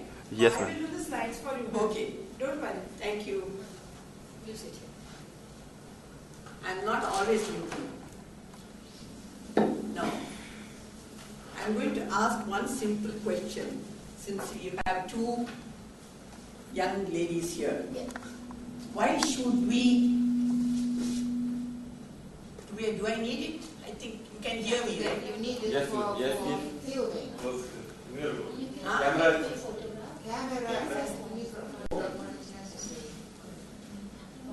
Number one, why do we need to talk about reproductive health? Yeah. And number two, why should we advance adolescent reproductive health? Just one answer, please. Why do we need to talk about reproductive health? The second question, why should we advance adolescent reproductive health? If we talk mainly about India, we know the condition. We know, if we talk about Delhi side, but when we come, like ma'am told, in Rajasthan, in Madhya Pradesh, and even in the northeast side, condition is the worst. So we need to talk to them, like to control themselves.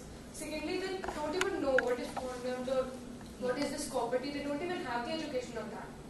It's our duty, if we know, as the natives and as their friends, as we should, continue the brotherhood there. We should tell them that this is the condition. You can save yourself. You can improve your reproductive health. You can take care of yourself. If they don't even have knowledge, it's our duty that we should tell them about it. Excellent. Thank you. I think she has answered very well. Now, I'll give you one or two case studies before I start. See, I was in Africa, in Tanzania, where I had worked on AIDS control as a sociologist. I was teaching there at the university, and therefore I got the opportunity. But that's when, 84, 85, I saw the worst of AIDS scenario. And I returned to India and talked about AIDS control. But when I talked to the women in the community, they never thought it could be their problem too. Yes. They always thought that it was in the Western countries, in the African countries, not in India. They did not personalize it. But we were getting the partnership of Bill Gates Foundation, MacArthur Foundation, and others. And they said that it should be for reproductive health. When we started talking about reproductive health in the community, the women started personalizing it. So then they knew that it could affect them also. So after doing that program, we saw that our STI, RTI reference, that is the RTI is reproductive tract infections, STI is sexually transmitted infections. The reference to the hospitals went up by 9 times. Those who did not personalize it before, when we talked about reproductive health, they started personalizing it. And that's when they wanted to go to the hospital, get themselves checked. So that is one. The other case study is, we were conducting a workshop in another city, and Rotarians, lot of children were there. It was to address the teenagers. And we always have interactive sessions, group sessions. So after the group session was over, one girl wanted to talk to me on a one-on-one basis. I said yes. And she asked me, ma'am, my friend wants to know that if I have sex during my menstruation, will I conceive a baby? What do you think? Yes or no? Yes. When I have my menstrual periods and I have sex, will I conceive? No. No, studies are there. 1 second. Studies are there. By and large. We cannot say no. No. By and large, it's not. No. By and large, it's no. No. But what can I get? Sexually transmitted infection? Yes. AIDS, whatever, HIV, Yeah. that I can get. So, it is better not to have sex during that period at all. And you won't believe it. When that girl was talking to me on a one-on-one basis, her father came rushing and he asked me, what did my daughter ask you? I said, it was between her and me. She wanted to know some questions on reproductive health. And if you want to know, you must communicate with her about her. She would like to communicate with you if she feels it's okay. She did not. So, it was not about her friend, it was about herself, right? So, that is the situation. They need counseling, they need to know. You rightly said that they need that knowledge. And therefore, I think we have to advance adolescent reproductive health. All the issues are here. Yeah. Oh, it's all, is the first one? Yeah. Am I think. Yeah. It's very clear. Yeah. Can you all see? I think I am coming between you No. You can see. We are one of the 6 NGO partners of Government of India. 2 years back we got selected to talk to the peer educators program. Oh yeah, yes. And so some of the figures that you see are from, I'm not comfortable. It's okay, it's okay. You want to sit there, please? No, I will stand here and, yeah, please. You want to sit here? No, I don't want to sit. I just need some support. Yeah, it's fine. 1 year back I had total hip replacement. Okay. So that's it. So just look at the shocking figures. This 21% adolescent population, we are the highest in the world. That means 1/5 of the population are adolescents. And currently married women aged 20 to 24 years are married before 18 in spite of the legal implication. Then 1/5 aged 20 to 24 years, they became mothers before 18 years, and that's what she said. They get married because if I do not want the responsibility of my teenage daughter at home because of other social evils around, I want to get her married, pass on the responsibility to some other. I mean, their explanation is logical, but still it's not fair. And they become mothers before 18. And 34% of adolescent girls, they have reported experience, physical, emotional, or sexual violence. So somebody asked me, how about all the girls? I said, many of them would not have reported. Yeah. Those who have reported, that is 34%. And so many, we are doing a lot of static clinic and mobile clinic programs in the slums. Anemia is rampant. So you can see 56% of girls and also boys 30%, they are anemic. Now, many of them use some kind of tobacco. We are doing a major program in Mumbai for 720 schools for prevention of tobacco, alcohol and drug abuse. And I tell you, we have got now messages from other states, please do it in our state because that problem is becoming more and more rampant. So, again, in the papers, you will read about suicide. Suicide here, suicide there, suicide due to some reason or the other. So, 13% deaths due to suicide occur in the 15 to 29 age group. Yeah. Isn't it shocking? Why do you think that happens? No. No knowledge. No knowledge maybe? Yes, and then very important, something is vital. What do I need to make the negative into positive? To cope with the setbacks. Girl is coming out with a very right word, support. So if I'm able to cope with my setbacks, then I'll be able to face anything.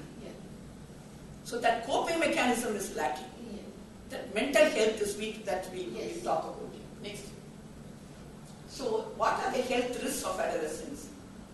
Malnourished and anemic, teenage pregnancy, unsafe abortion.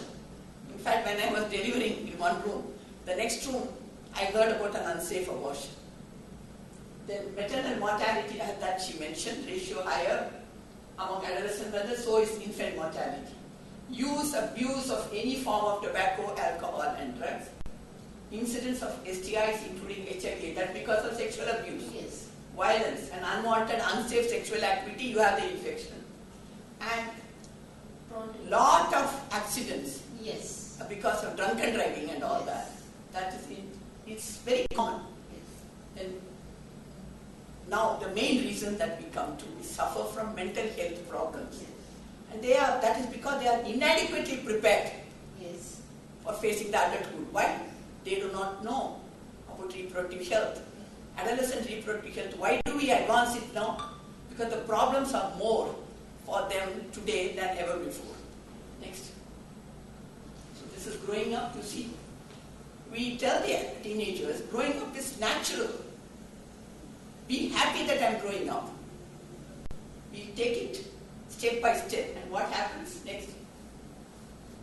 Many girls, even though, for example, if I'm a girl, even if I go through the menstrual cycle, I do not know why. What happens? We are doing it in so many schools. Totally we must be now addressing the 3,000 schools. So many schools we have been in and out. And we know that many girls do not understand the menstrual cycle. So we explain to them. Because their mothers, they don't guide them.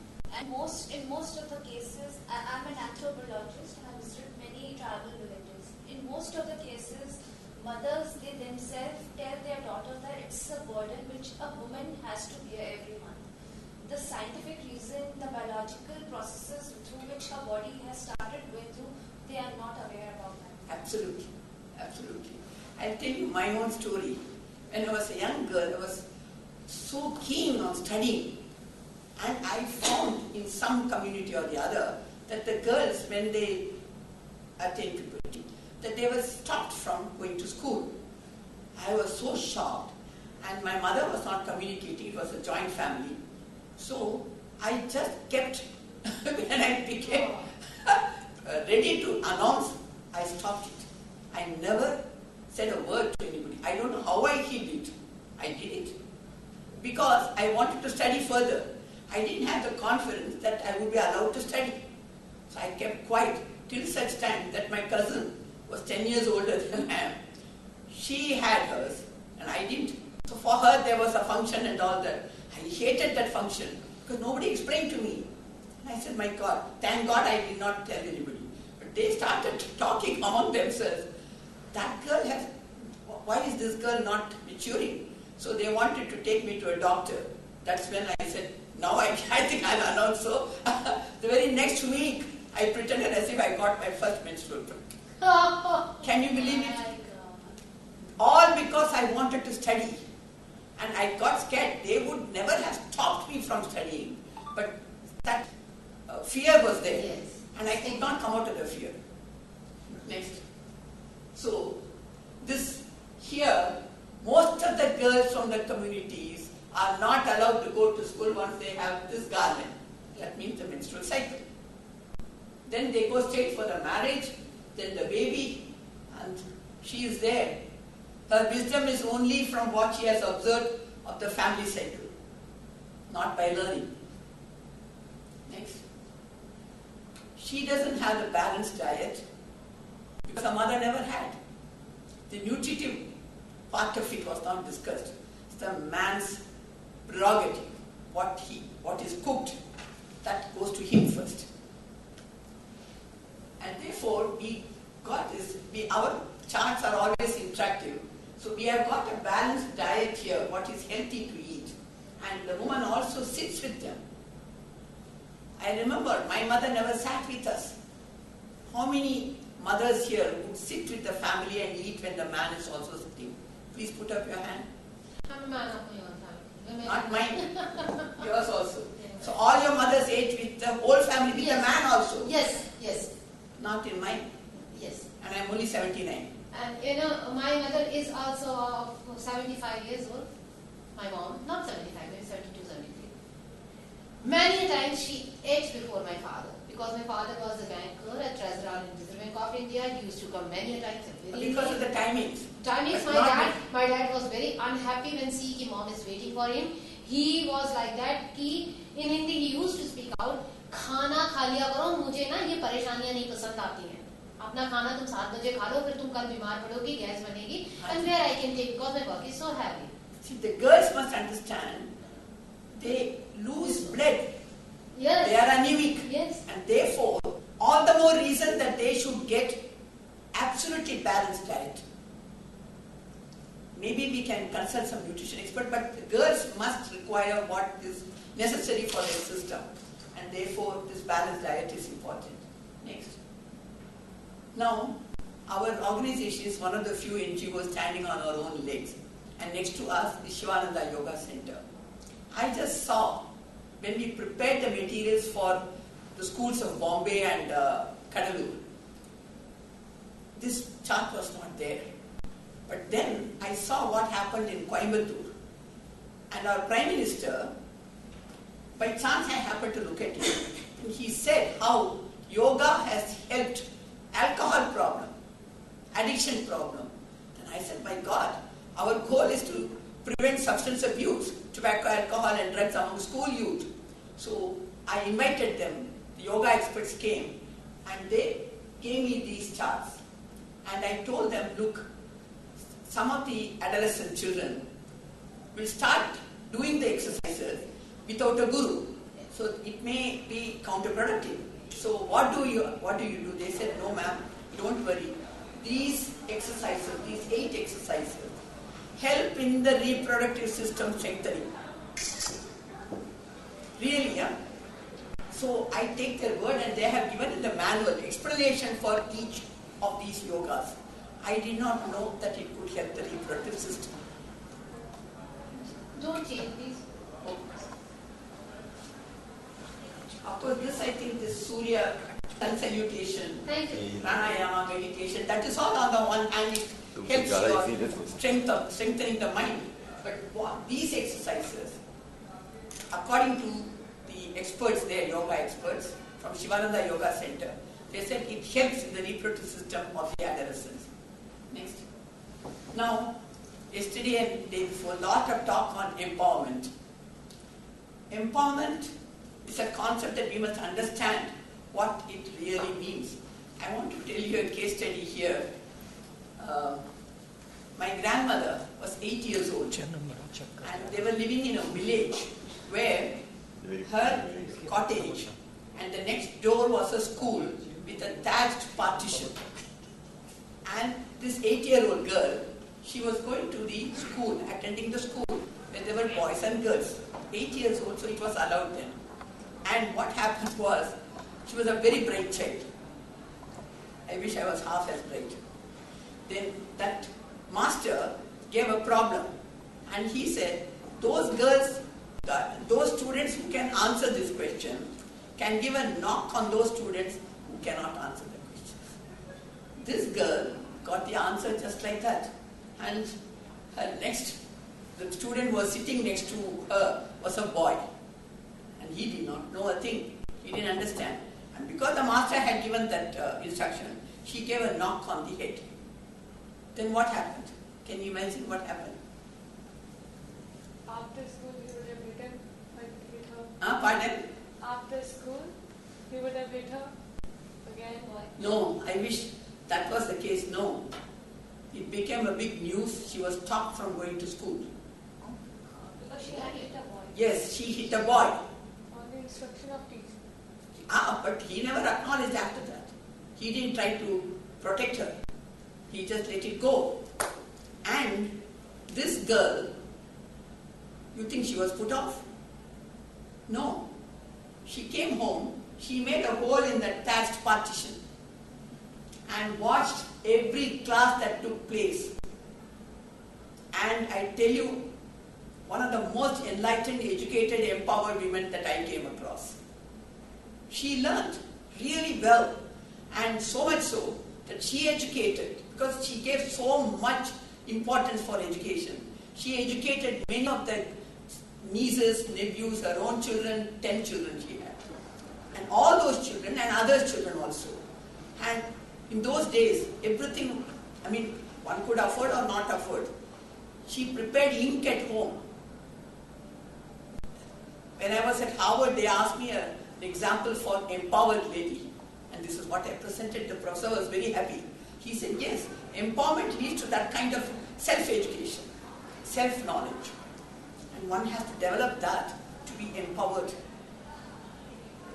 And here, one second please. Here, the women say, don't give up your rights. And why we have presented that is, the men support it. The men here support. At least in this visual they do. They say that yes, women need this empowerment, women need the rights. Next. Now, what is important for the adolescents is the mental balance. They go through a lot of challenges, the emotions. You will see, particularly we have taken the trouble to express. Each phase gives an expression. So the expression will show what is the challenge of emotion that they face. Every situation is a challenge for them. Next. So you can can see how they balance or not balance. They are going through the trouble, stress of coping with emotions. Now, these are the signs of stress. Your mind is worried, gets nightmares, confused, negative thinking, unable to take decisions, hasty decisions, impaired judgment. We have taken it from some referees to acknowledge also. And the behavior as a result, restlessness, sleeplessness, loss of appetite, tobacco, alcohol, drug use, and they are prone to accidents. Now, what does the body do? Headaches, fatigue, breathlessness, skin irritations, frequent infection, skin allergy and all that. It is because emotionally they are under stress. And some people you will find muscular twitches. It's because of that. Anxiety, emotions, fear, irritability. I have seen some children crying, some shouting, screaming. It's because of these signs of stress. Alienation, sometimes isolation. I isolate myself from others. I want to sit by myself. It has to come out. Depression, lack of interest or concern. If somebody is sick in the family, if an adolescent is not concerned, it's not natural. That means that adolescent is going through some stress of emotion. We have to talk to them because it is natural to show some concern. If I'm not concerned at all, if I'm indifferent, it cannot be always by nature. At some point of time, it is because of the stress. Next. So, where should they go for help? Good friends. First, it should start with I myself. I must understand that I'm going through some stress. Then I can consult counselors, parents, of course, trusted family members, doctors, teachers, and peer educators. We are doing a lot in that field. And we try to make them as youth health champions. An adolescent with this kind of knowledge, that person can become a youth health champion. And NGOs. Helpline is there. Next. This is the last slide because I feel that the values are so important. You have strong values, like strong roots. Then that imparts good skills, which will help me to be free from unhealthy habits and physically fit. I can do what I want. If I want to do well in academics, yes. If I want to take care of the community, yes. And then, what is my decision tree? In any situation, I weigh the pros and cons, negative and positive, and then take a decision after analyzing the consequences. Once I take the decision, what does that question denote? I take the decision. Who is responsible for the decision? I. So that question is, who is responsible? I am responsible for my decision. So I do not blame my mother, father, or my friend who only gave me tobacco. No, it's my decision. So I just conclude it with another case study. I was a counselor in a multinational. And first I was able to help many alcoholics. Counsel them, send them for rehabilitation center, detoxifying. And then they'll come back. And 60% success I had in that multinational. Alcoholics became sober. And they were able to really be more productive. And they had this Alcoholic Anonymous meeting once a week or once a fortnight. I would not attend, but they invited me to attend one of the meetings. I said, no, see, I don't have the problem, the challenge that you people are facing. I'm not part of it. They said, no ma'am, we want you to attend. Therefore I attended. And it was an eye-opener. I just say one case study. One chap came out and said that I was drinking. And then my daughter, I loved her dearly, and that girl, she was growing up in their community. That's a big face, girl maturing. They'll have function, this. She was waiting for the girl, 11, 12, 13. No, nothing happened. no breast development, no menstrual cycle. So he was getting worried. They went to the temples, lot of puja, they went to the doctors, lot of medication, nothing happened. And the fellow was, because of the anxiety, was drinking more and more and more. Then what happened? After this program, counseling and detoxifying, and he had stopped taking alcohol. Without any help, the girl matured. So that was the mental stress. So because of the mental stress that her loving father was drinking and not behaving properly, that affected her reproductive system. Can you imagine the link between her health and watching her father? So she did not mature. The minute she knew that her father was free from alcohol, she matured. So that is the value of understanding, value of appreciation, and how important it is to advance the adolescent reproductive health. That one case study I remembered and I felt I should share it with you. Thank you. Thank you so much, ma'am. Anyone wants to ask anything? Thank you. I don't know for right here.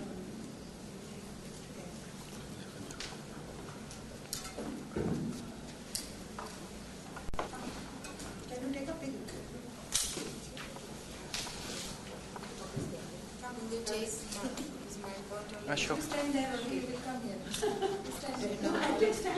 Music, yes. Bargo. Come fast. Are you going to say that? Know how to I don't want to. that. I want these two girls next to me. Oh, yeah. Please. Hope you become great youth health champions. You come in middle. You too, please. We will be standing side by side. You also come, Ranjana. Fine, Darshan. Saraswathi, please. Just close. Please come.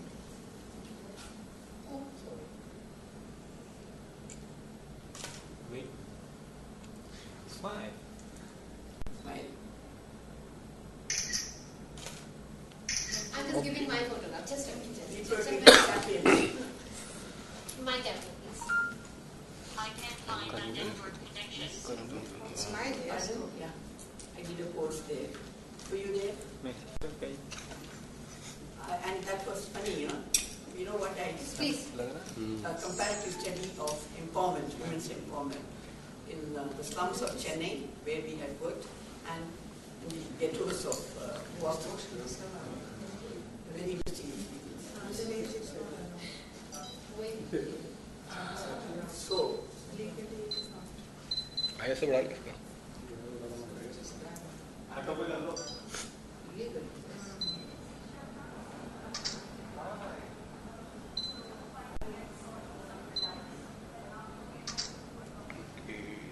Thank you. have you taken all the heads? Yeah. Thank you. It was really very interesting session. Very interesting. No? Yes.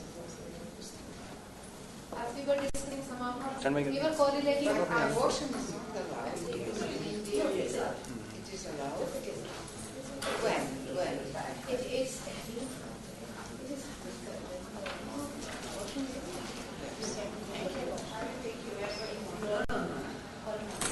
This is my third day.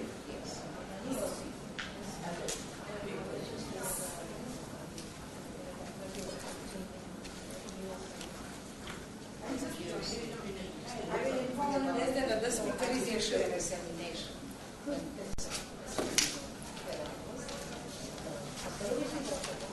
Ranjana. Ranjana. Just delete her presentation. Sam's presentation from reproductive unit. Yeah. I have given her that. Just delete it. I think it's very clear. It is not saved. No, because I don't know. Because I did not comment because I never been deeply to those policies. Let me read and let me comment. Because it's one thing whether they pay. Because when government is in policy means the beneficiary is getting a financial benefit. So whether it is a possibility he can or she can take a treatment in the private clinic and they will, the funding will be reimbursed or the clinics will be set up in the government clinics. That I don't understand. Thank you so much. It was very interesting.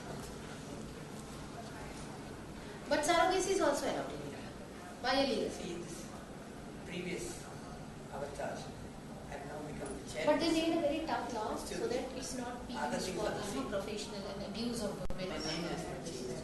This is a interlinked. You came from? Lithuania, Lithuania. Oh, Lithuania. You were. Yeah, I know.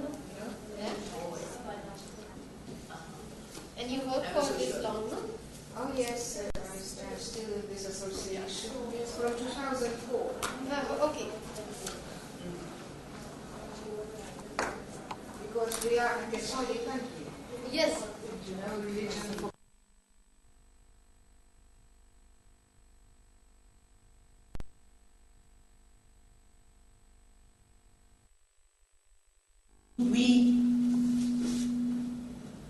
Do I need it? I think you can hear me, right?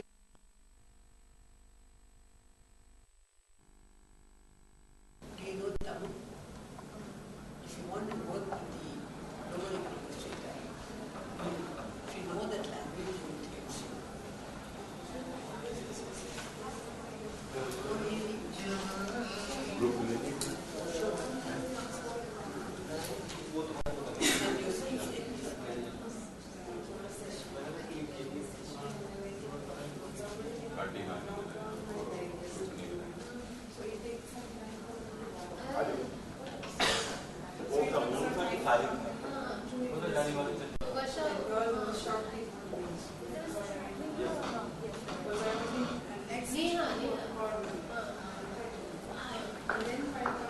What's the session here now?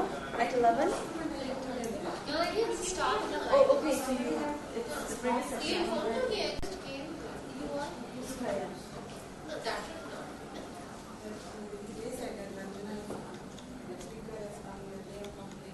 No, nobody complained. So, see, Harshdeep, nobody complained. We were just coming, so she told me, no, is there? So I told you, okay, I'm going. My friend had a session. Even I told him, I told him, don't worry, I'll handle the voluntary part also. I was there, I know that I will come. I was there since 8 o'clock in Monday when I completed 9:30. I have to go in game 11 because my duty is also.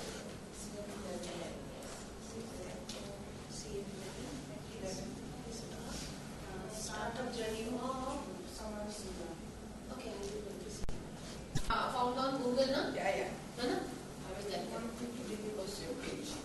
lots of presentation. So easy, so appealing. Yeah. And it's better if I can get this. And I'm very happy that those two girls were there. Yes. They made it complete. Yes. They made it complete. It was meant for them. It is Them. not safe, right, ma'am? You not safe on that. Huh? It's not safe. No, we never. Shall we go? You want to wait for another speaker? Where do you want going now? I want to concentrate in You want anyone? No.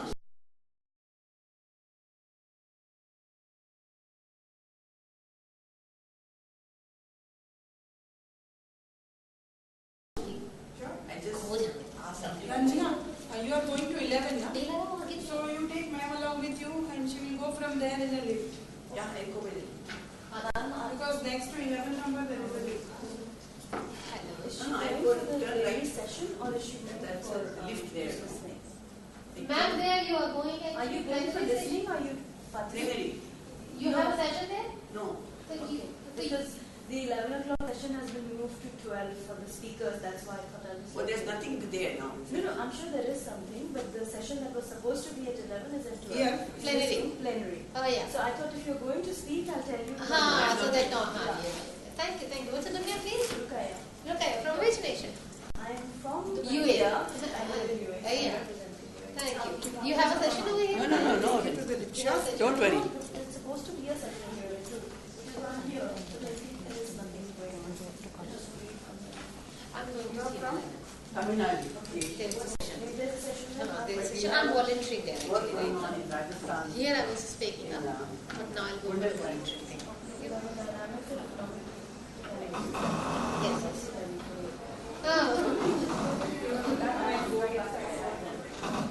No worries. Thank you.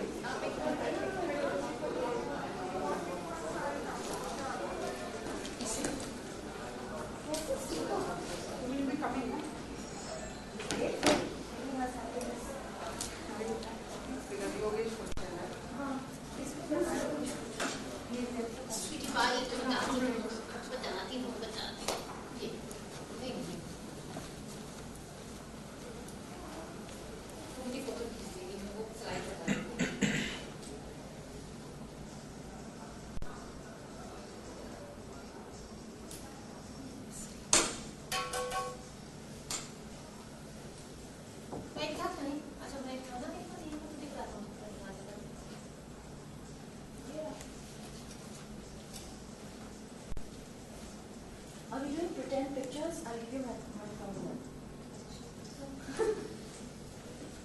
Actually, when I spoke out, no, when our session was going on. Oh, those pictures come out very funny. Last year, they took pictures of mine and my teeth are sticking out. I look like a bunny rabbit. Because side say picture. I look like a bunny rabbit.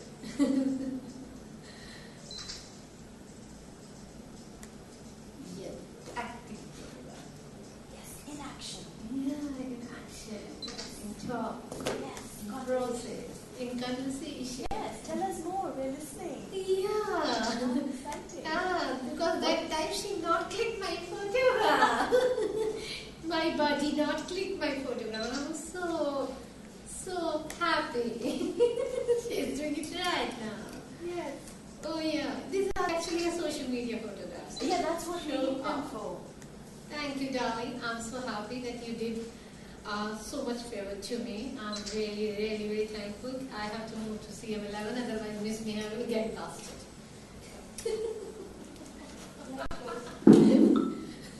Varsha, from where you are?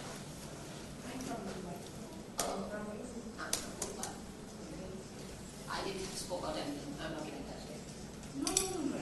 No, they should speak whatever, but they shouldn't put a burden on other ladies. We are women. Why should I cry? Because somebody else Don't mind. my finger must have. We were coming. We were just coming, Marian. Will you volunteer in this? She hasn't, but she was already there when we were coming. No, I don't know. She's always. She's always. No work is a burden. Just take it on a smiles. That is what we are doing it. Okay.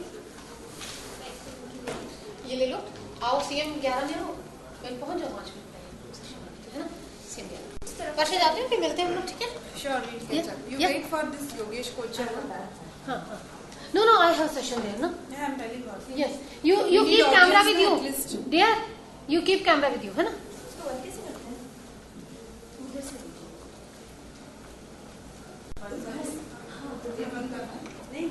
नहीं करना है। नहीं कुछ मत करिए। हम लोग pretend करते हैं कि हम लोग बात कर रहे हैं, क्योंकि बात करने I'm from India, but I know that. Yeah, UAE में रहते हैं, so I'm representing. So we're supposed to look there as well. तो बहुत ज़्यादा obvious acting वाली picture हो रही है, इसीलिए मैंने पूछा। हाँ, तो आप पूछ रहे थे कि मुझे आपको देख के बात करना चाहिए। ये कहाँ में distract हो रहे हैं? कैमरा में अजीब सा है, अजीब लग रहा है। What you said you're in Mumbai, right? Yeah. Where are you from?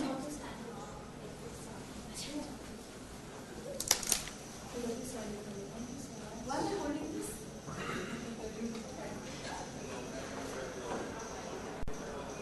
Thank you. Thank you so much.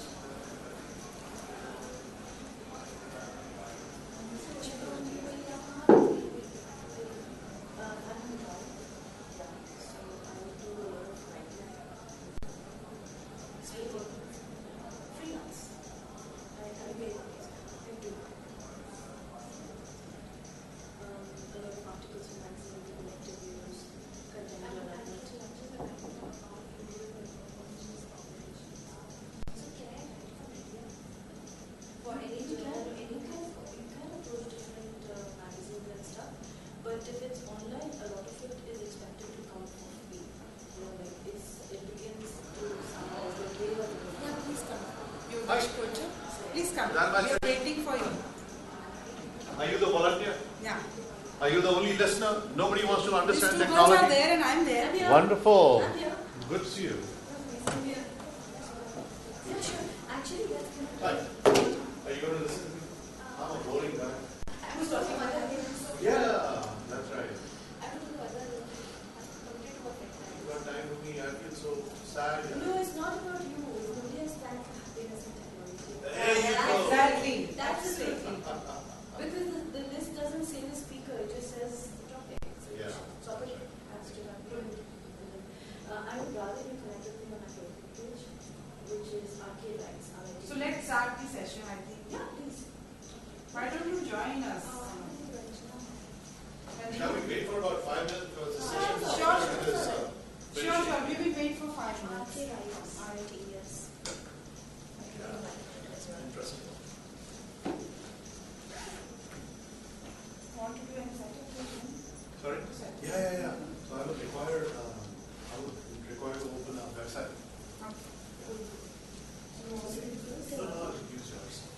this room will not be able to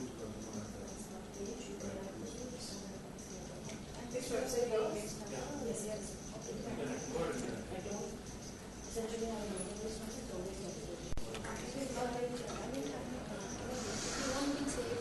What?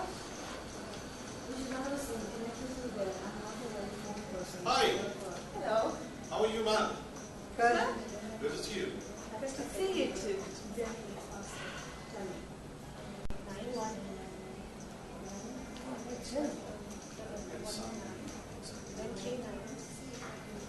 How many lines do you have in this day? You were not getting this. So you will need to go to the internet. You said this? You open all the network connections.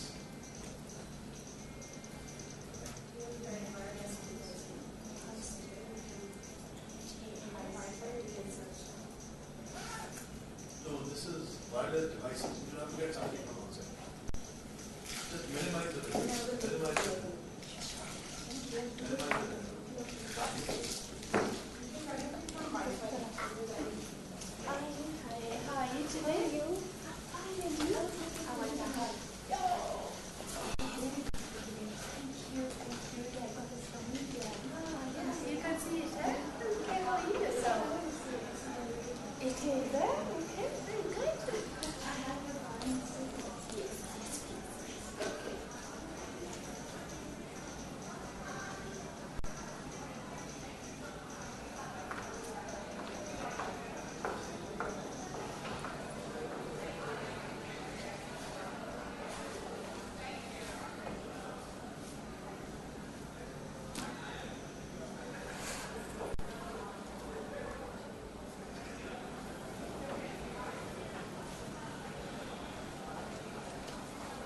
Why don't you come? Come in the front row. Please come there. हाँ mic आ जाइए. हाँ नहीं है बैठे. हाँ.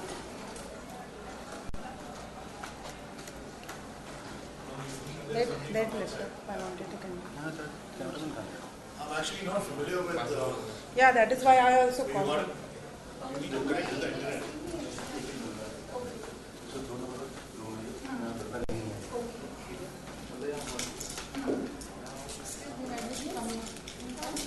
Okay. Come here. Yeah.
think so, yeah. I think we can start.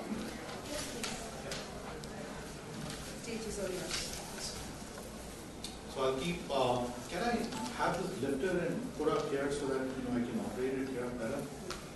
I will do it for you if you want. Or if Yeah, okay, so now I'll just tell you which tab to go to and you can Yeah, do sure. it. Thank you. Or if you want to No, that's fine. That's fine. You can just do it for me, that'll be fine. I'll So good morning, ladies, and this is the first time that I'm addressing an all-ladies room. What a privilege, fantastic. Makes me feel so good. Yeah, never has ever a man had an opportunity to address an all-ladies room. And they listen. The ladies are always good at listening. So that's the best part. Men are scatterbrains, they're all over the place, but ladies are good at listening. So, a little bit about myself. I used to be with Microsoft for about a bunch of years, and I used to be part of the leadership team in India. And that's when the entire phenomena of Facebook was exploding on the scenes, right? The thing is that today, in the world that we live in, there's so much of stress, and we all wanting to run away from stress. And in our pursuit to run away from stress and pursue de-stress, we tend to start chasing Pokemons, right? Children don't play anymore, they go around chasing Pokemons, right? That's the new game. So soccer is out. I suspect that in the times to come, there's going to be a world event of chasing Pokemons, and there are people going to be climbing mountains and cruising around seas trying to look for Pokemons, right? So I suspect that's where the world is headed. Social media is one such tool, where people, at least 95% of the people on social media are not doing nothing about social media. The balanced 5%, the intelligent ones, are busy skimming these 95% to make their money. Okay, that's what's happening. Because if you were to go on to Facebook, you don't recall when was the last time that somebody saw you or you saw somebody. You don't recall what you posted this morning. You also don't recall who posted what on your site this morning. You also don't recall what you liked. You don't know how many people liked what. You don't know who are those people. All you're interested in is the 42, 43, 98, 99, 100 people liked it, but jack shit doesn't matter to you as to who are those 100 people, so there's no gratitude. Right? Gratitude is out of our lives, reality is out of our lives, and we are losing our minds to this entire faceless community of 1,000, 5,000, 10,000 followers, friends, whoever you might want to call it. It is pure vanity, I suspect, out of which people go ahead and start using tools like Facebook and Twitter, etc. Because it's got nothing to do with the price of onions. All right. Also, it's a very scatterbrain activity because your last post has got nothing to do with the next post.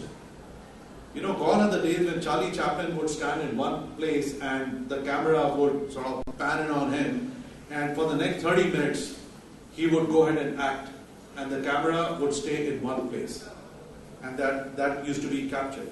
Today we come to a stage where the camera cannot focus on a person for no more than a fraction of a second. The frame changes every fraction of a second. You go and watch films, and you know how it is that people are trying to connect you with whatever it is that they want you to like and appreciate. We've also come to a world where we are like rats, and it is the media, the social media, that is the new Pied Piper on the scene. And that guy is walking ahead of us and he says, "Come here, buy me." And we go and buy it. And for those that can't buy it, aspire to buy it. And that's this entire mad rush of commercialization in which we are all stuck. So the whole thought came to me, and I said, on my own Facebook, the only person that I don't see is myself. Think about it. So I said, how about reversing the barrel of the telescope up upon myself and saying, who am I? Where am I lost? And then there are people that complain of stress. There are psychologists that are making tons of money trying to treat people, and people go up to the psychologist saying, you know what? The equivalent of a headache is this, that I've lost my love. Yeah, that's what a guy goes up to the psychologist and says. The losing of love is a manifestation of having lost so many other things around yourself first before you even lost your love. Right? It's a manifestation of the whole bunch of the attributes or qualities or aspects of your life that you have around yourself. So here's what we did. We went ahead and created a timeline, and around that timeline we created 12 aspects that refer to your mindfulness and 12 aspects that refer to your heartfulness. And we just let them be there. And now this becomes your personal almanac. And in that personal almanac, you're actually able to see how heartful or how mindful are you. So, there are all these 12 aspects that you can see, and we can scroll down. So here you see that there are about 5 aspects that are green, there are about 4 that are yellow, and there are about 3 that are red. And that is your heartfulness. So which means, and I'll take you to what heartfulness is, right here. What this is trying to tell you is this, that there are about 5 aspects of your life that you've updated in the last 1 week. So at least you thought of them. You know what I mean? So it's something that inspires you to think of your own stuff. It's all right to think of a neighbor. It's all right to want to buy a car. It's all right to want to go on a vacation. Hey, but what about the vacation within? Before we even think of a vacation without, we got to think of a vacation within. I've known more people than I care to count who've gone on vacation. They've come back. Yogi, I'm just back from a vacation. I'm very stressed. So we'll speak in about 2 days. Yogi, I'm going on a vacation. I'm very stressed. We'll speak when I'm on a vacation and I don't get to hear from him. So what is it that we're doing? We're living a lie. Right? We start from a 0. We end up at a 0. On the other side of the 0, before we were born, we didn't exist. And on this side of the 0, after we're gone, we're not there. And for the balance part of a journey in this life, we don't do what we want to do. We don't think what we want to think. We don't also say what we want to say, right? We're only being tutored and taught and guided by an invisible Pied Piper of the Hamlin, the so-called marketing man or woman. I met this phenomenal guy that does ads for Louis Vuitton. Something that you ladies love to buy and own. So I asked him, hey, you must have a very exciting job because you had marketing and you were on a flight out of Bangkok. He says, yeah, it's a damn good job, very neat. So I said, how much do you make? And he said, well, I get about $150,000 a year. So please know that the next time you're going ahead and buying an LV product, that product is essentially the job of a guy that got $150,000. Well, he's doing well for himself, not to say, but imagine the kind of money that you're spending in terms of acquiring that LV. So those are the aspects. We go down. No, the other one, the other way. So when I say down, we go down like that. We scroll down. Yeah, we scroll down. No, we scroll down. Yes. This is down. We go down. Hold on. Those are the aspects of your heartfulness, right? You have a personality and you have an ambition. You have conscience and you have faith. We all have confessions to make, including the one that you made to me this morning, Rita, and you said, you feel sad that you've got so much, but you don't, and when you look at the world around yourself. You have inhibitions and you have fears. Let's go down. You've also got dilemmas, you've got regrets, complaints, opportunities, hope, commitments. So these are the 12 aspects of your life. As you can see, you have interest and trivia, you have gratitude, you have influencers and heroes. You also need humor in order to be able to exist. So these comprise the 12 aspects of your life. 9 out of these will agree with you. If you want, we can scroll up for you to see 9 out of these will agree with any individual. So we consulted a whole bunch of psychologists, associations, people, film stars, sports people. We consulted rickshaw pullers, drivers, my own servant in the house, and everybody else before we even came up with this entire diagram of what it is that comprises heartfulness. And that is what it is. Can we go on to the next tab, please? Yeah. And then we came up to the story of heartfulness. We can go down. And then we said, okay, what is mindfulness? And we said, mindfulness is like heartfulness. You again have 12 aspects, out of which 3, as you can see here on the screen, are green. There are about 4 that are yellow, and there are about 5 that are red. They haven't even been thought of. Imagine these, and we can scroll down, please. And what are these aspects? So you've got your career, you've got your studies, you've got your documents, you've got your film and music, you got your you got your selfies, you got to-dos, you got health and fitness, friends, wallet, you got opinions and blogs, achievements, celebrations, projects, clippings, family, pets. Every single thing is covered. Okay, there isn't anything that we lost out on. Imagine those 12 aspects of heartfulness and these 12 aspects of mindfulness, and imagine yourself as a charioteer that is being pulled by these 12 horses that are running in tandem, 12 up ahead of your carriage and 12 behind your state carriage. And you're the queen of the carriage. And the queen of the carriage, and as the queen of the carriage, I ask you to tell me, how strong is your pace if 9 out of your 12 horses are red or dead? If 3 out of your 12 horses are jaundiced and yellow? If there are only 3 horses, or there's a nil horse, or there are 3 horses that are green, you can imagine where your life is headed. In all likelihood, you've been collared by an interesting marketing man out on the streets who's busy trying to take you on a journey of his making, not a journey of your doing. Right? That's what we did. We go into the third tab. This tab goes ahead and tells you what is time, distance, and score. So if you've got a calendar on top, these are the various aspects. So if we were to type anything in the little window here that you can see, you see the little window here, just type anything here and just scroll up. Just type anything here if you will, please. And just scroll up and come down a little more. Doesn't matter, just come down a little more. And just click this public, that link that says public. Yeah, click it. You can choose to keep whatever you're typing there as either public or private. So this becomes the journal of your life, right? Click aspects, and the aspects will now show you the various aspects that you have, and for how many days have you not updated those aspects, right? So it goes ahead and tells you exactly where your life is headed, you know, how much of you are really aligned, mind, body, and soul. These are great things we continue to hear from all kinds of people, and people continue to say, you know what, in order to be happy, you've got to have all your chakras in balance. And the 2-day workshop that you attend, pay about $1,000 to attend a 2-day workshop, they'll go ahead and align your chakras. The moment you step out of the hall, there's a marketing man standing there saying, come here darling, I've got something to show you. And you know, that's the end of the chakras and that's the end of the ride. Okay?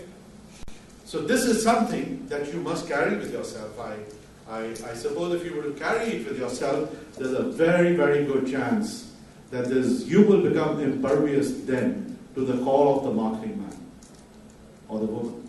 Right? So that's what it does, and then we can go down a little more. So just switch that thing off. Yeah. Just click outside the thing anywhere. Click on the screen anywhere. Yeah. And then those are the various aspects. What we've also done is this, that we've taken care to ensure that when you choose the aspect, whatever is the post in that you updated goes into the separate ledger of that aspect. So at the end of the year, you could potentially go ahead and say, between the 1st of January 2017 and the 31st of December 2017, who were the friends that I had, who were the ones I made, who were the ones I kept, who were the ones I walked away from, who were the ones that walked away from me. So you've actually gone ahead and connected your dots and self-assessed your own self rather than giving that opportunity to your boss before he decides whether you do or you don't deserve a 10% raise in your salary. Right? So this is how you become you. You've got to first become, I've got to become I first before I go on and look at the world and start examining myself as per the metrics or the meter of the world. I'm a human being, I'm an identity, I'm an individual that came into this world. What's my journey? What's my story? And that's the essence. We go on to the fourth step, yeah. You can also invite friends, and then we encourage you to come play a game with us. And on that game, we give everybody an opportunity to win up to about a lot of money here, nearly about $500 if you're overseas, or up to about 10,000 odd rupees if you're in India. Of course, it's a paid portal. Why is it a paid portal? Because Desmond Tutu, he said He said, when the missionaries came to Africa, they had the Bible, we had the land. And he said, the missionary said, shut your eyes, my children, and I'm here to pray with you. So he said, we all shut our eyes. So when we opened our eyes, we realized we had the Bible, they had a land. That's exactly what's happening with you on Facebook.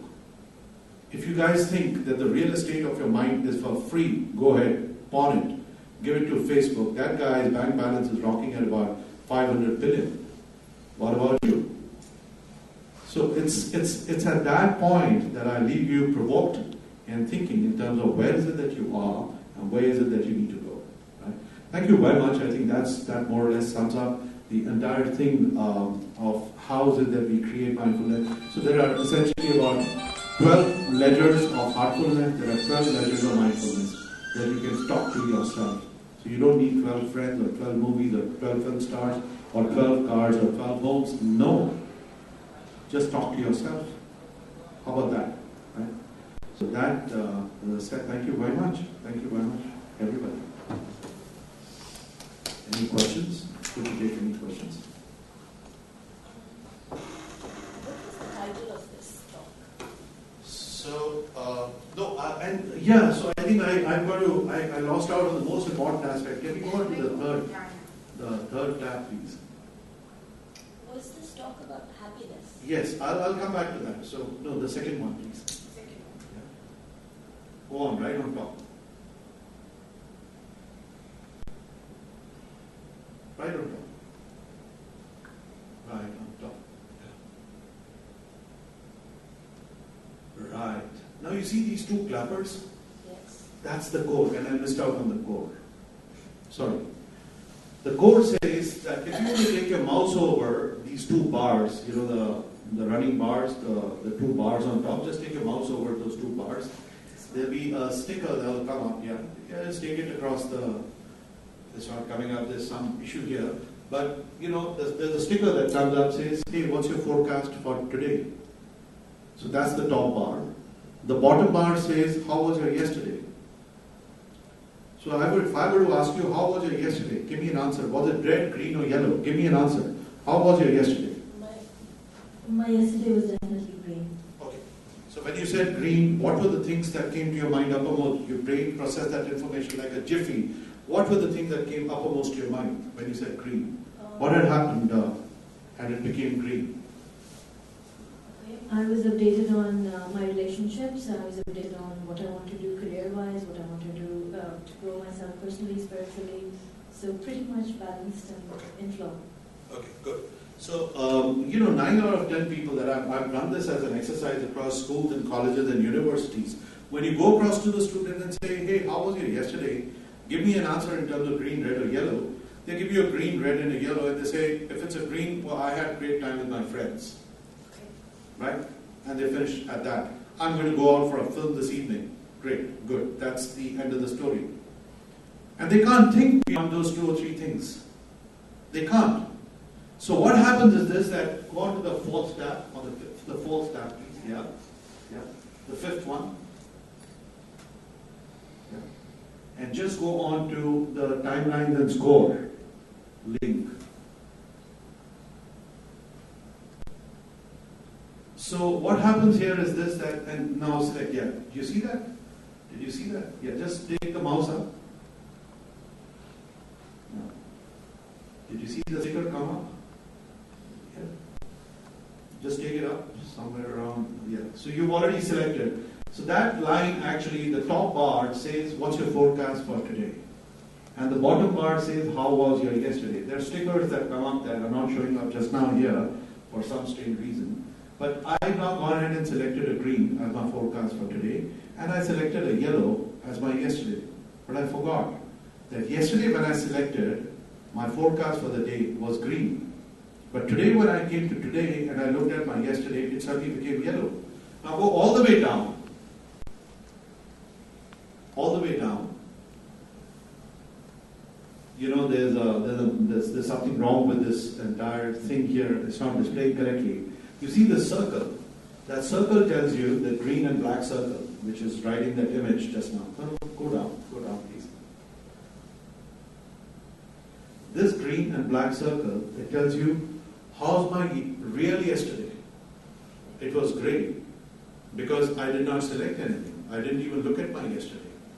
And what's your forecasted yesterday? My forecast was a green, but then I forgot to even look at it. Whose yesterday was it? Mine. Why did I not look at it? I don't know. So there's another dial that shows up on that website. It's slightly deranged for now, but there's another dial that shows up and it says, my yesterday, the forecasted side was this, the real side was this. And that's based on the selection that I made. But my yesterday and my today's, between the real and the forecasted happiness side of the story, between a timeline A to a timeline B, my reality was that I was about 23% red, but my forecast, I had forecasted only 11% red. So there's a difference between my forecast and my reality, which is about 12%. Now that's the stress that's building up. So you've got to do something about the stress. And we send out a mail to every individual in the morning that says, hey, you know what? Your forecast yesterday was green, but you ended up on a yellow. Slow down. Don't forecast so high that you can't reach it. So forecast adequately well, which is whatever is within your powers, forecast there. Don't think in terms of going ahead and doing 10 sales. If you can actually do 5, well, say 5 and achieve 5 and feel happy about it. Do you understand? Aspirations and desires. The trouble with them is this, that either we desire poorly, and we have therefore very poor desires, or we have desires that make us feel poor. And that is the basic reason for stress. If you have desires to reach someplace and you don't get there, you feel poor. Or we desire poorly and we say, this is about it, I'm very happy in the environment where I am. So sure, you've got to be struggling and you've got to be wanting to do some stuff that will pull you out of the environment wherever you are to a world at large. So I think that basically sums up how it is that we help gauge your happiness for the day.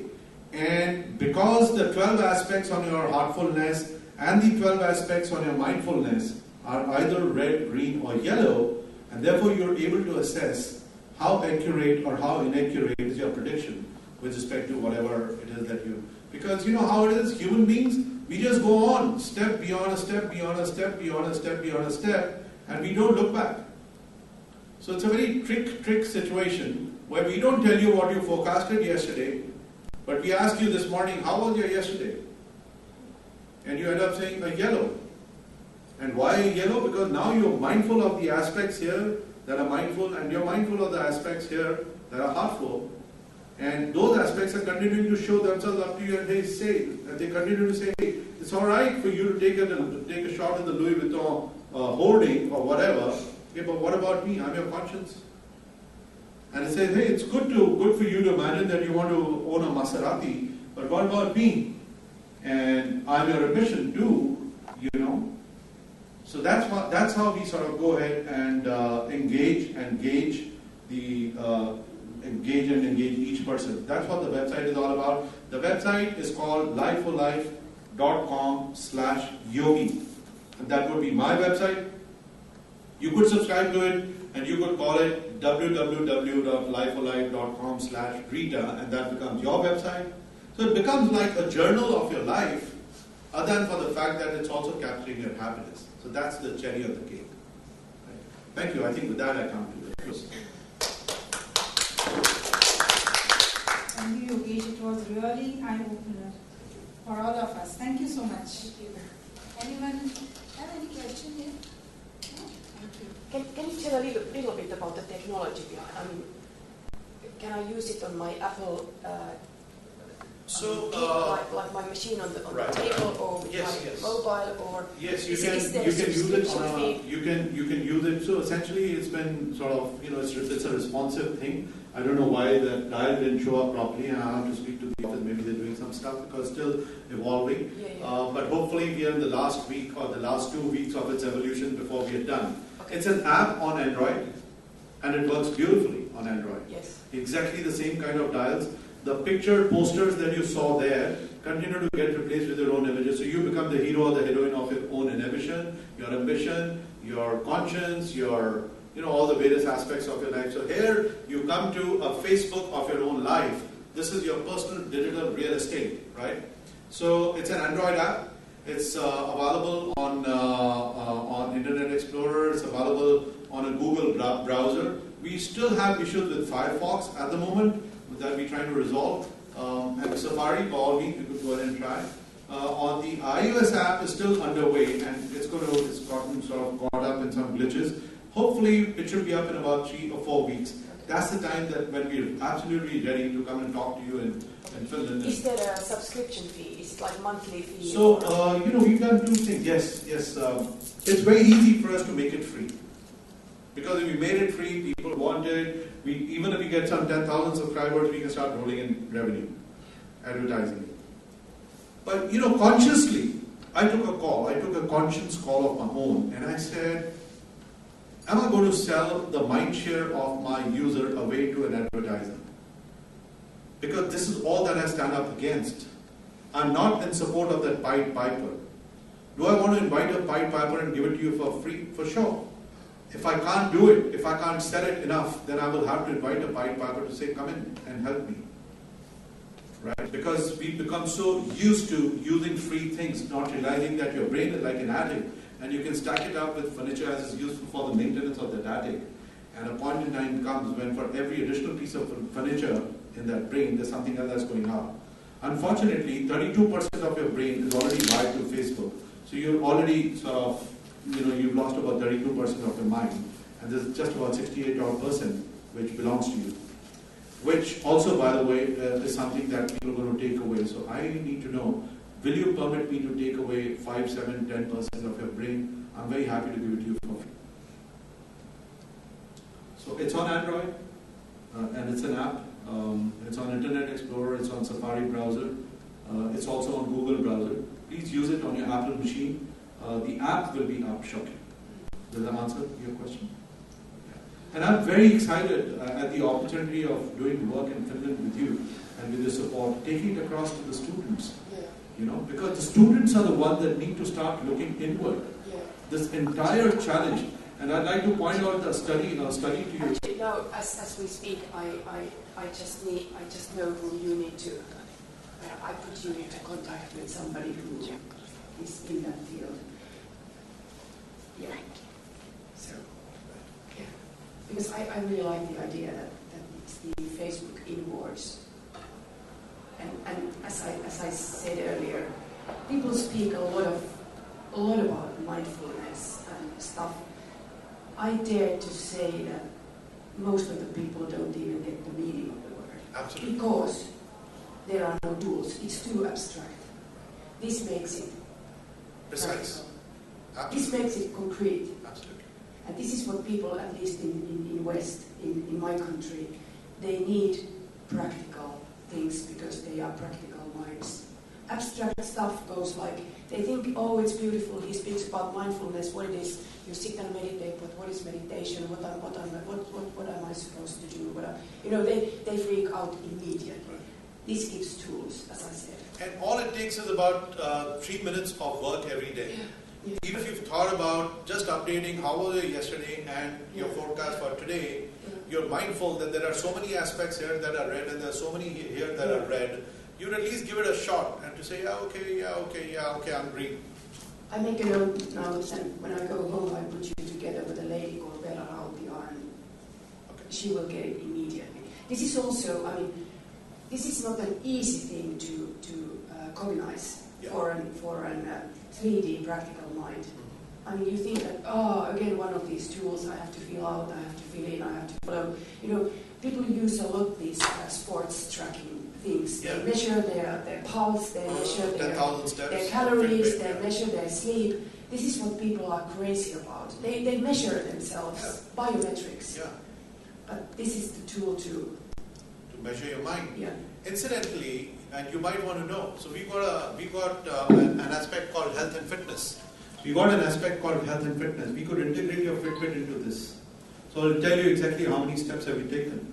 We got a tool here that says my friends, which could be your Facebook. We got a tool here that says my career, which could be your LinkedIn.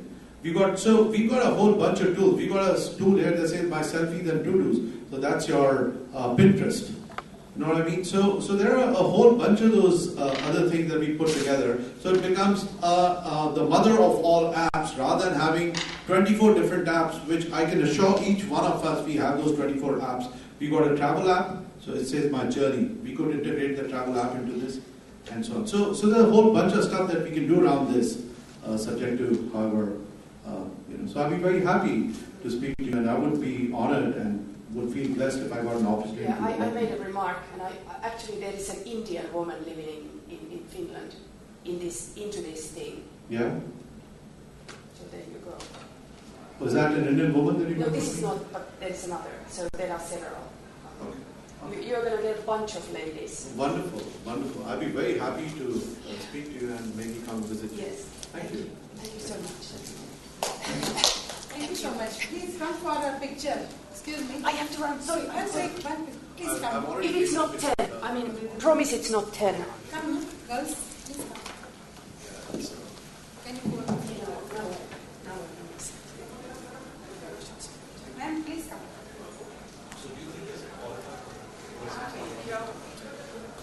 You need to. Picture. Madam ने gift में दिया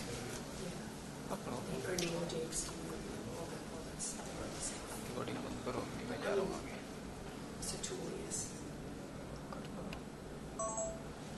just close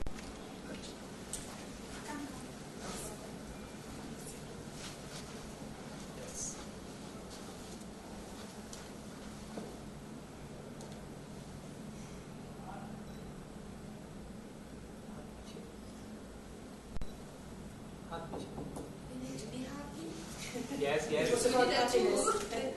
To make us happy. Thank you so much. Thank you. Thank you.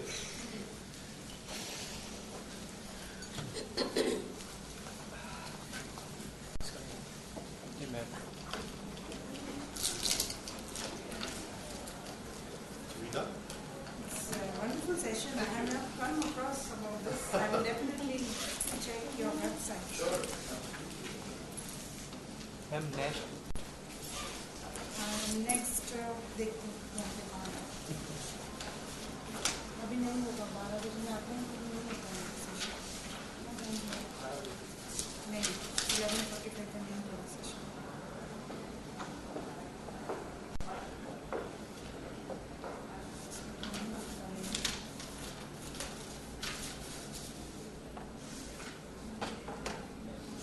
ये तो हो गया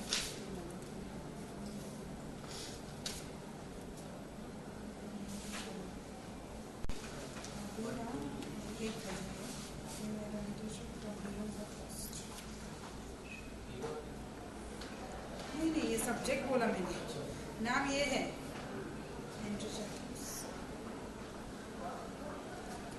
एक second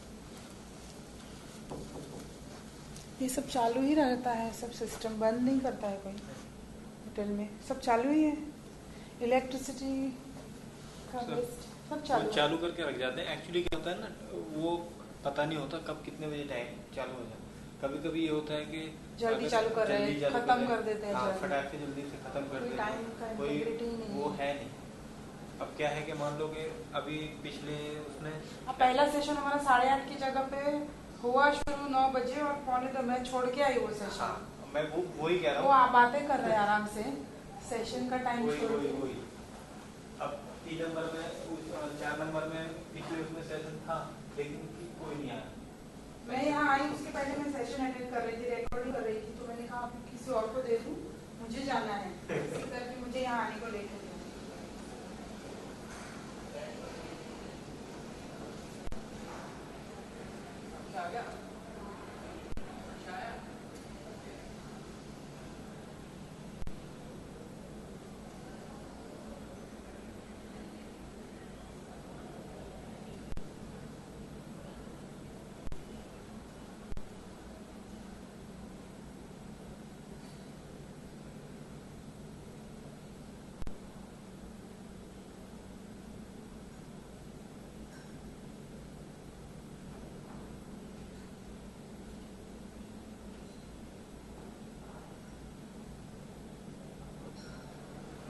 बाकी थे क्या इसमें?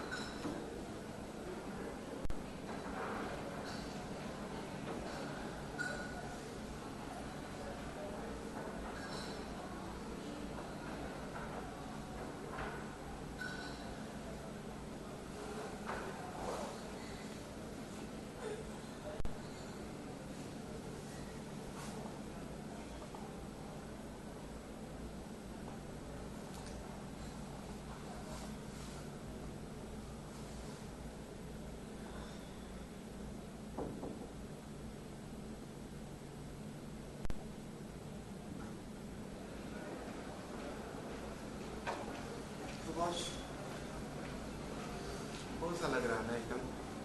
हाँ खाली है तो बोर तो लगेगा, लेकिन जो क्रेज पहले था स्टार्टिंग में सेकेंड ईयर में था वो क्या और एक बार बेसिकल्स कल से जाने लगे ना, कुछ टच छोड़ के जाने लगे ना, कल से जाने वालों की संख्या ज़्यादा है। जैसे इनका कल सेशन खत्म हुआ देख के चले गए, स्पीक दे के चले गए, वो पे करेंगे वो चेक करके। तो जितने भी हैं बोनस सब अपना अपना पे करेंगे। ऑलमोस्ट अपना पे किया, कुछ जिनको गेस्ट के रूप में बुलाया गया वो भी पे किए, बाकी सब पे किए। 400-500 पड़ेगा ज़्यादा ही 600-700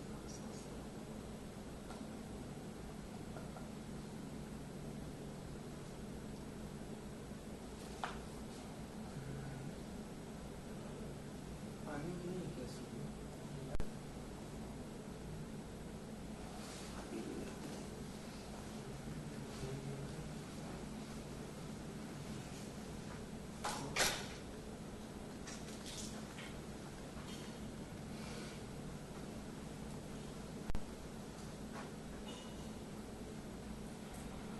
ये मैंने देखा था अभी, जैसे ये देखो ये है ना, यहाँ का है, ये लाइफ पे आ रहा होगा देखो, ये कौन सा लाइफ पे अभी भी आ रहा होगा।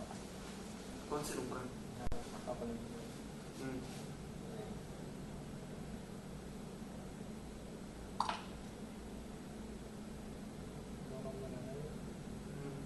से नहीं चला क्या? मैं ये चीज़ कर रहा हूँ, ये स्टैंड वर्ड है, ये भी आ रहा है। तो यही आ रहा होगा फिर तो, CM2 है ना ये।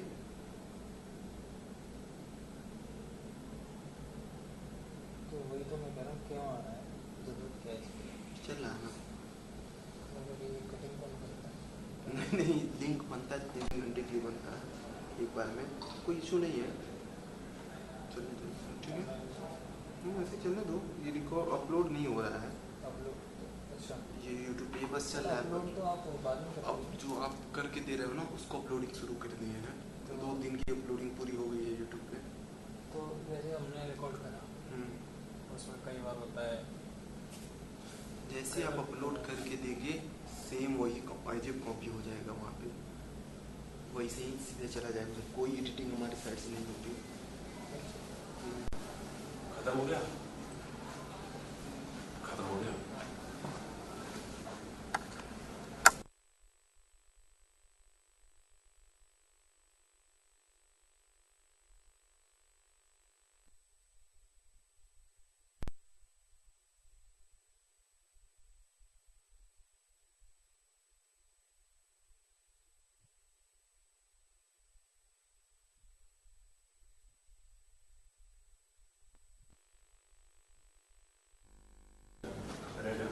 कितने मिनट दिखा रहा है, देखना 150 मिनट दिखा रहा है।